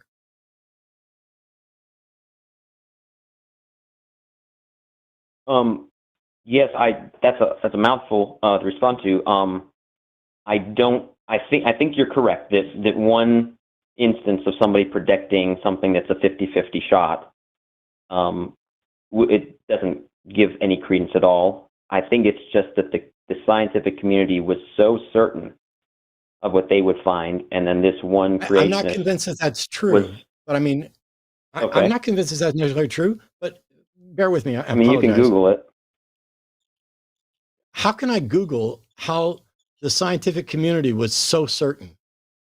I don't think that that's particularly Googleable. They made Googleable. I don't yeah, know. they made you can look up. I don't know why you're fucking interrupting me while I'm talking. I'm trying to explain. I do not know how you could confirm that the scientific community was dead set on X when that is antithetical to the way the scientific community operates. And I don't know how to figure out what people's inner or expressed thoughts were or how strongly they held them, but none of it matters is the point I was getting to, because scientists have been wrong many times. Science is about proving scientists wrong. And the only thing that has ever proved scientific findings wrong is more, better science. At no point has any religion demonstrated that science is wrong. Yeah, so I want to apologize for when I've interrupted you. It's because on my end I hear a pause, and it seems like a good place to insert. So I apologize. It was There's not also a intentional. delay. No problem. Yeah, no worries. Okay. So I think what gives it a tiny bit of credence is that both sides published their predictions. No. My side, the creation. Joe, you say both sides published their predictions. That's There's right. not both sides. There are two competing claims that have independent justifications. Now that is the scientific community suggesting that what the James Webb Telescope found is incorrect? No. Is the scientific community suggesting and agreeing that they might have been wrong, and now they are investigating why they might have been wrong? Yes. When science shows religious claims wrong, do the religions acknowledge that they were wrong and begin investigating why they were wrong? I think so. Really? Because I, know, still have the same Bible. do. I still have no, they don't. I still have the same Bible with the same false science claims. Individuals might, but the religious community doesn't. Show me where any religion, let's pick a Christian one. Pick a Christian religion that has come out and said, in addition to our statement of faith, we have investigated and found that the Bible is wrong on these scientific issues, and we are currently investigating why it could be wrong. Where does that exist? I do not know of such a thing. I don't either. And that's the thing. Science is all about finding out where and why and how you were wrong. And religion is all about making assertions, never really changing. It's not like there's a Bible 3.0. It's not like God has come down and said, hey, that stuff in Genesis about the order of creation, you guys got that wrong. I don't know why you weren't listening when I suggested this, but yeah, when it says here's the order of events in Genesis, that's not accurate at all. And some of this comes down to whether you take the Bible, Genesis in particular, literally or figuratively. And so what they try to do is say, oh, it doesn't mean 6 literal days, but you think it does mean 6 literal days. Do you think the universe is closer to 13.7 billion years old or closer to 6,000 years old? Closer to 6,000. Yeah. I will just say that someone who thinks the Earth is closer to 6,000 years old than it is to 13.7 billion years old is a science denier. And I don't care if they think that the Bible more closely aligns with science, especially if every question we ask them about the scientific specifics, they haven't looked into, it's above their pay grade. If it's above your pay grade, then you shouldn't have an opinion about whether or not the universe is closer to 6,000 years old than it is to 13.7 billion years old. And yet, curiously, you do. Do you have science that shows that the Earth is closer, or the universe is closer to 6,000 years old than it is to 13.7 billion years old? Yes. Cool. What's I believe the the rotation. So I believe not the rotation, excuse me, the orbit of the moon around our planet demonstrates that our Earth cannot possibly be nearly as old as scientists tell us, because the moon is moving away from us. And if you wind that back, the Earth and the moon would be touching. I don't remember what the date is, but it's much sooner, much closer than scientists tell us the moon and Earth were orbiting each other. And so I believe that. I'm going to recommend a website to you, which I have handy all the time, because this is above my pay grade too, but I've done this for decades and I've read and studied and all that stuff. You can talk to Dr. Darren Adair, who's a physicist and a Bible scholar on the network when he's on. But there's a great website called the Talk Origins Archive that is an index to creationist claims. And literally, I would find it incredibly surprising if anybody ever came up with a claim that isn't addressed here. The specific claim that you're referencing, you can go to talkorigins.org/indexcc. That will get you to the index to creationist claims. All of them are there. This specific one is claim CE110. Because of tidal friction, the moon is receding. CE110. Because of tidal friction, the moon is receding and the Earth's rotation is slowing down at rates too fast for the Earth to be billions of years old. This comes from Thomas Barnes, 1982, Young Age for the Moon and the Earth, Impact 110. The response from the scientific community is fourfold. One, the moon is receding at about 3.8 centimeters per year. Since the moon is 3.85 times 10 to the 10th centimeters from Earth, this is already consistent with within an order of magnitude with an Earth-Moon system billions of years old. Number two, the magnitude of tidal friction depends on the arrangement of the continents. In the past, the continents were arranged such that tidal friction and thus the rates Earth slowing and the moon's recession would have been less. The Earth's rotation has slowed at a rate of 2 seconds every 100,000 years. Number three, the rate of the Earth's rotation in the distant past can be measured. Corals produced skeletons with both daily layers and yearly patterns, so we can count the number of days per year when the coral grew. Measurements of fossil corals from 100 to 400 million years ago show year lengths from 381 to 410 days. So a year isn't consistently 365 days. In 400 million years ago, it's closer to 410 days, with older corals showing more days per year. Similarly, days per year can also be computed from growth patterns in mollusks and stromatolites, and from sedimentary deposits. All such measurements are consistent with the gradual rate of Earth slowing for the last 650 million years. Number four, the clocks based on the slowing of the Earth's rotation described above provide an independent method of dating geological layers over most of the fossil record. They link to sources for the original claim and the responses, and there are 10 references there from Eicher 1976, Moore 1975, Pennella 1976, Pennella 1968, Rosenberg 1975, Scruton 1970, Scruton 1978, Wells 1963, Wells 1970, Williams 1997, and it lists further reading, and that's just one entry at this. Is there a creationist site that similarly cites robust scientific sources for their claims that counter this? I do not know of any. I don't either. And until that happens, creation science isn't science. It is science-y. It is pseudo-science. But it's really easy. If creationism is true, and it's demonstrated by science, then they can demonstrate it and the scientific community will accept it. Otherwise, and I'm sorry, Joe, I'm not doing this to beat up on you. I can predict, I think, what you think, and you're not alone. And you're not an idiot, nothing like that. Do you think there is a conspiracy in the scientific community to deny the truth of Genesis?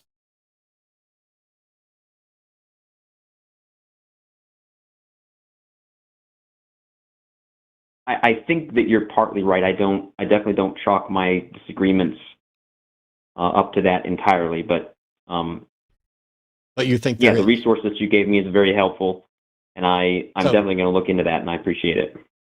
Please do, and thank you, Joe. I just say that the delay and the way you answered that was incredibly encouraging, because I love it when people actually think about the questions that we pose and are willing to consider it. Because a lot of people that would call in would just say, "Oh yeah, there's a scientific conspiracy to deny the truth of Genesis," and I can't personally buy into conspiracy theory thinking at that level, because the way science works is that you get famous in science and you get funding and grants for reliably demonstrating that somebody else was wrong. This is the core of science. It's like we think we understand so much, but we keep finding out that we're wrong. But we're wrong in this way. It's not like we're going to suddenly find some evidence that, like a rabbit in the Precambrian fossil layer is essentially what Stephen Jay Gould suggested would falsify evolution. We don't expect to find that. If we do, somebody's going to get famous. If creationists could undermine the scientific research that counters their claims, creation science would just be science. It's the same thing with alternative medicine. And this is the last recommendation I'm going to throw out. If you're not familiar with Tim Minchin, the comedian musician, he has a song called Storm. You said Tim Minchin? What is it? Yeah, Minchin. And just go to YouTube and type in Tim Minchin Storm, Storm. There's a great little video there. It's a funny song about someone who's into all kinds of pseudoscience and woo. And there's a bit in there where he talks about, do you know what alternative medicine that has been reliably proven to work is called? It's called medicine. See, we get into these thought processes that ancient people knew something, or that pseudoscience is being dismissed by the scientific community, when in reality, if you can support your view with evidence, you win. I mean, that's the science championship there. That is not true in any religion or religious community that I'm aware of, including the creation science community. But that was my last recommendation, Joe. Okay. Well, I do very much appreciate you taking my call, and I'm definitely looking into both of these resources. Thank you. Please do. I'd love to hear from you again. I appreciate it, Joe. Good call. Thank you. Yeah. Thanks, Joe. All right. It's so this is great. Joe's an example of someone whose views are diametrically opposed to mine and inconsistent with the current understandings of science. And he's genuinely curious, seeking out competing opinions. Part of the problem is that he called somebody who doesn't know enough about the science of the James Webb Telescope or galaxies. But fortunately, he called into the line. And here on our network, we have Dr. Darren Adair, and we have other people as well. This isn't the only show. There'll be another episode of the Sunday Show After Dark tonight in 2 hours.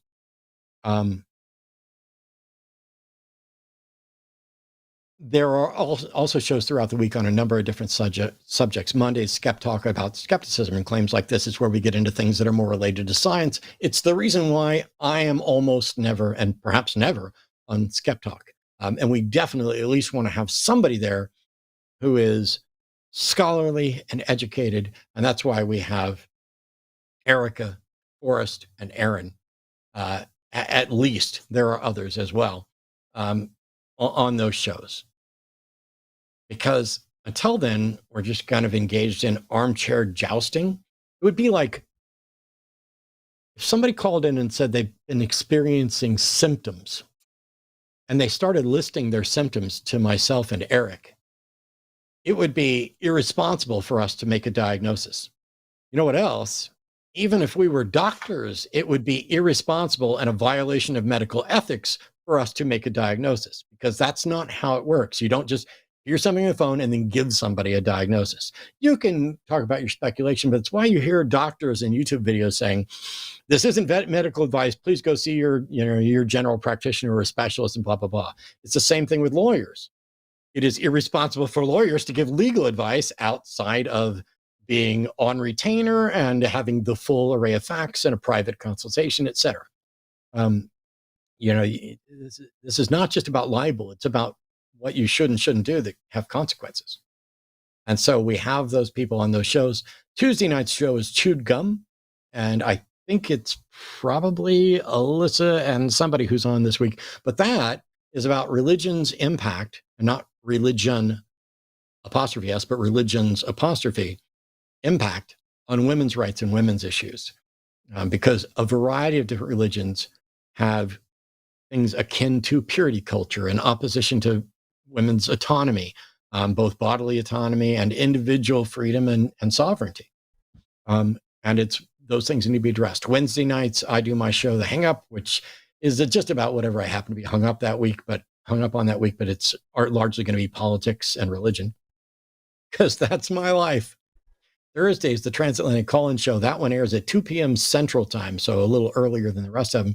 That's your opportunity to call in and speak to real live trans folks to figure out how you can be a better ally, or to explain why you're getting called a transphobic bigot and you're okay with it, whatever. But you can also ask questions about all issues related to trans stuff. I'm not going to list them because I don't want to drive specific calls to them.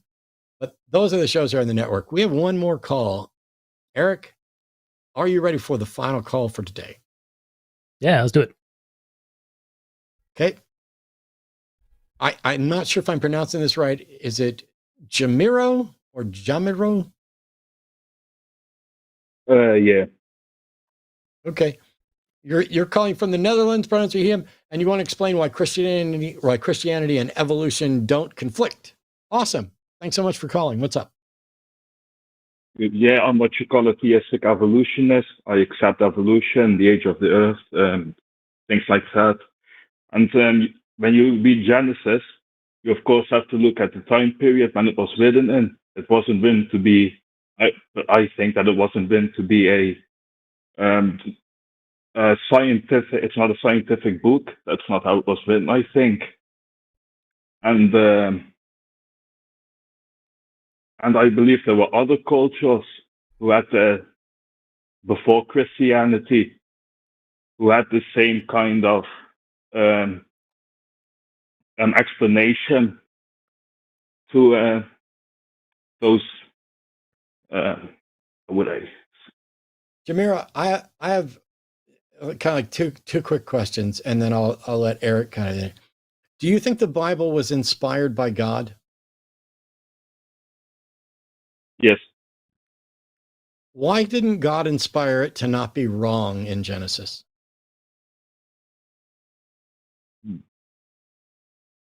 That's a good question, honestly. I personally am an inquirer in the Orthodoxy, though I have a lot of questions about the faith. I have my own doubts, and especially to these kinds of questions.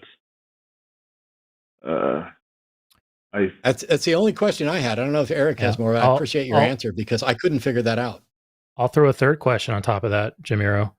If Genesis is not to be read literally, and there was no Adam and Eve, where did original sin come from? Why did Jesus have to die if that didn't happen? Because Jesus specifically speaks of Adam. But if Adam didn't actually exist, because Genesis is a pseudo history, then what was Jesus talking about, and why did he die? Well, what I hear about is that it was more of a spiritual death, something like that. That there wasn't that Adam and Eve didn't live. That it wasn't a literal account. Yeah, but Jesus referred to Adam as a person who existed. But if Adam didn't exist, then who is Jesus referring to? Why would Jesus feed in to that pseudo history when he could have clarified instead of just adding to the confusion?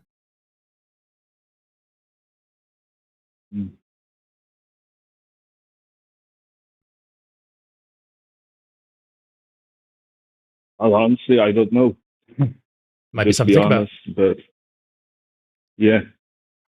So I'll give you my explanation for it. I think the entirety of the Bible is a product of people. There's some true stuff in there. There's some false stuff in there. There's some really insightful things about the human condition in there, and there's some absurdities in there.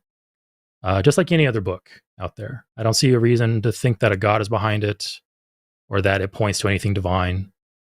I see no reason to take the Bible out of the realm of all other books and make it this special thing. Why do you do that?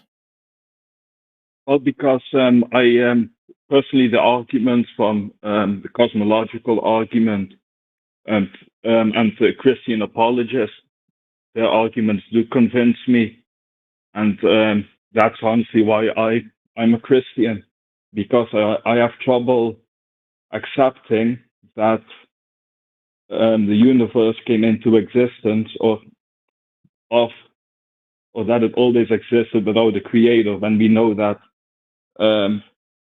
when we see it's not how I would explain it, if that everything that we know about the universe is created, and like with computers, the complexity, it's insanely complex, and the universe is insane, is way more complex. So Jamiro, from what I'm getting here is that you know of some Christian apologetic arguments. You find them convincing because you don't see an answer in any alternatives, which doesn't really give support to those arguments. You're simply saying, well, I don't see competing explanations, so I'm going to go with these. And as far as I know, there's no Christian apologetic or a formal argument that can point to a Christian God. Nothing that's valid and sound. The cosmological argument does not point to a deity, it points to a cause. And appealing to complexity doesn't help you. Appealing always exists, right? Hold on. Appealing to complexity doesn't help you either, because you're appealing to complex man-made things and thinking that, well, since other things are complex, they must also be made. But you're talking about God-made things at that point. So you're kind of exiting the category of man-made objects into a God-made object and trying to like link them together and make them equivalent. How complex is God? Yeah, that's my next point. Probably the complexest thing that exists or would exist. So by your rules. So you think the most complex thing that could exist doesn't need any sort of cause or creator, but lesser things that but God is the uncaused causal, right? There needs to be that is absolutely just an excuse. You just talked about complexity, and then when you acknowledge that God is the most complex thing, your reason is, yes, but God is the uncaused cause. You don't know that. You have no way to demonstrate that, and it's a completely different argument than the one you just made. So when your first argument fails, you come up with another one as an excuse for why you don't have an answer to the first one. That's weird. Why not just say, I don't know? It was just, and Jamiro, what you just did there, that was just an elaborate way of saying, well, my rules that I set up don't apply to this special thing arbitrarily.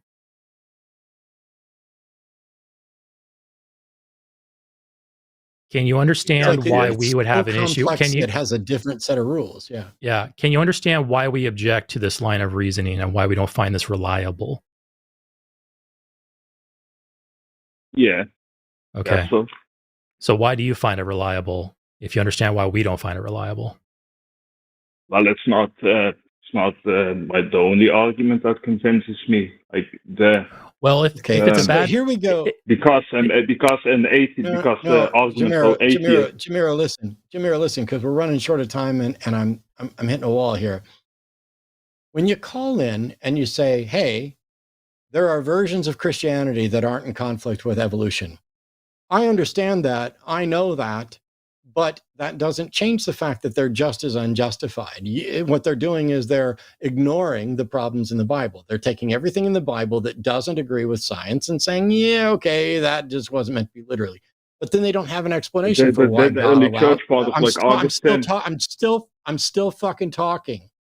They don't have an explanation Correct. for why God allows it, and you don't either. And then they present their argument. And when we point out the flaw in their argument, then they present another reason. And when we start to point out the problem with that one, now all of a sudden it's, well, I have other arguments. Give us your valid and Not sound best necessarily argument. arguments. Hang on. Give us your valid and sound best argument. But before you do that, explain why the fuck you didn't start with that. Because it's not necessarily an argument, it's more of a reason why I find Christianity, even if Christianity was false, which I don't think it is, but let's just grant it, I still think that worldview would be better than atheism under my morality, so to speak. Jamiro, I don't give a fuck what you think is better than atheism, because first of all, it's not just Christianity or atheism as the only options, but that's called a gross rationalization. You don't like atheism, so you're going to go with Christianity, even though it's not true. But what I asked you is, why didn't you present your best argument to begin with? I still want to know. Well, because I gave you my argument, which I do think is the most reliable argument, which is objective morality. We can all agree that when something is wrong, I think. No, sir. I swear. Eric, please check me. Did he mention objective morality ever before this moment and I missed it? You're a liar, Jamiro. You are a fucking liar. And I fucking hate fucking and you're liars. dating a man. Andrew Wilson cooked you. Go the fuck away. I knew you were a transphobic little troll. I fucking knew it. So one of the things is when we do this, I've done this for a long fucking time, and there are patterns in how people do things that is absolutely predictable. You start to see how they phrase stuff, how they say this, how they say that, and you can tell who is or isn't serious. And I knew that when we push back enough, the mask falls off. You're dating a man and you're doing it. Yeah, you're so weak. I mean, I don't believe that you're a Christian, so I'm not going to hold your weak, bigoted stuff against Christians, although there are plenty of Christians who are similarly bigoted and stupid. But the cartoonish way that you called in and pretended to have anything close to reason, just so you could get your Baba Booey moment in and show that you're just another ignorant bigot that really wanted us to know that you're an ignorant bigot. I mean, congrats. I mean, that's wonderful. Luckily for you, we only have your IP address and I don't have your phone number, because I'd call you afterwards, long distance, and say, why do you do that? I'm genuinely curious. What goes on in somebody's life where, hey, there's this show where they're asking questions about God, but I really hate trans people. And the guy that's hosting the show right now, his partner's trans. Why don't I call and pretend to be a theist and string it along so I can then spew my bigot? You could have just spewed it right at the beginning and saved us all the time. But thank you, because you gave us yet another clip to post where we will make more money.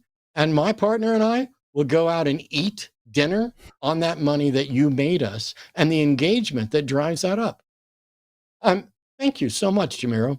Bigots like you make me not as poor as I once was. I love you, man. That was Call In Studio shutting down. Yeah. It's predictable. Mercifully so, yeah. It's you can spot the people who don't know enough about the subject, as several road crawlers did, but are at least trying to genuinely address what they say or what they believe. Then you can also, after a while, start spotting the people who are just waiting for their moment. Yeah. It's funny. I've had some instances like that too. I haven't done this as long as you have, but you do start noticing patterns with the way people will introduce themselves, the topics they will broach, and kind of the questions they ask. It reminds me back when I was a Jehovah's Witness. I'm born and raised in that religion. I was in there for a quarter century, birth to about 26, 27.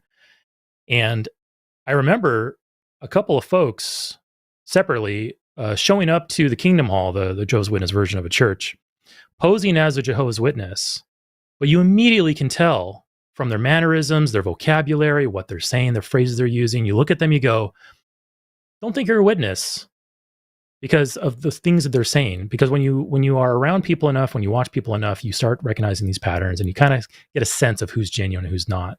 On the flip side, I've met random strangers out in the world, and I'll get a vibe like, is this person a Jehovah's Witness? And sometimes I'll ask, and sometimes I'll get a yes because I recognize those patterns. Same thing with I wasn't even a Mormon. Yeah. I can spot Mormons, and not all of them. I mean, I don't want to do that. We can always tell. Jimmy, you still there? Can you make it so you can be heard? Oh, yeah. How easy is it, because of people brought up in Mormonism, portraying certain roles? I mean, people who are, proper LDS and not just, I'm a Mormon that doesn't care. I find it fairly easy to spot them even before they say anything. Do you see that as an ex-Mormon? Is it viable, or am I just full of shit right now? I have no idea whether or not never Mormons can do that, but that's definitely some ex-Mormons clock each other and other Mormons all the time. Like it'll come up within 2 minutes of meeting somebody. Yeah. Yep. Pretty much. Anyway. It's based on how often you use the phrase, you bet. It's like how I can tell someone's from Minnesota. Yeah. Anyway, huge thank you to everybody for tuning in. Great show. Thanks to Jimmy for producing. Now that Arden's back, I'm going to go spend some time with my love. Thank you, Eric, for doing a show with me and keeping me in check. Thanks to everybody who tuned in, watched, and super chatted and promoted. All of you who think Jamiro is a pathetic individual, you should just chip in another $5 right now in super chats. You can go to patreon.com/calltheline to find out more about us and support us there. You can also go to Line Merch. The best thing you can do is keep watching, sharing show information, and find people who you think would be good callers, who are either in need of our help or who we are in need of their help, because that's what it's all about. See you next time. Monday Show After Dark starts in less than 2 hours.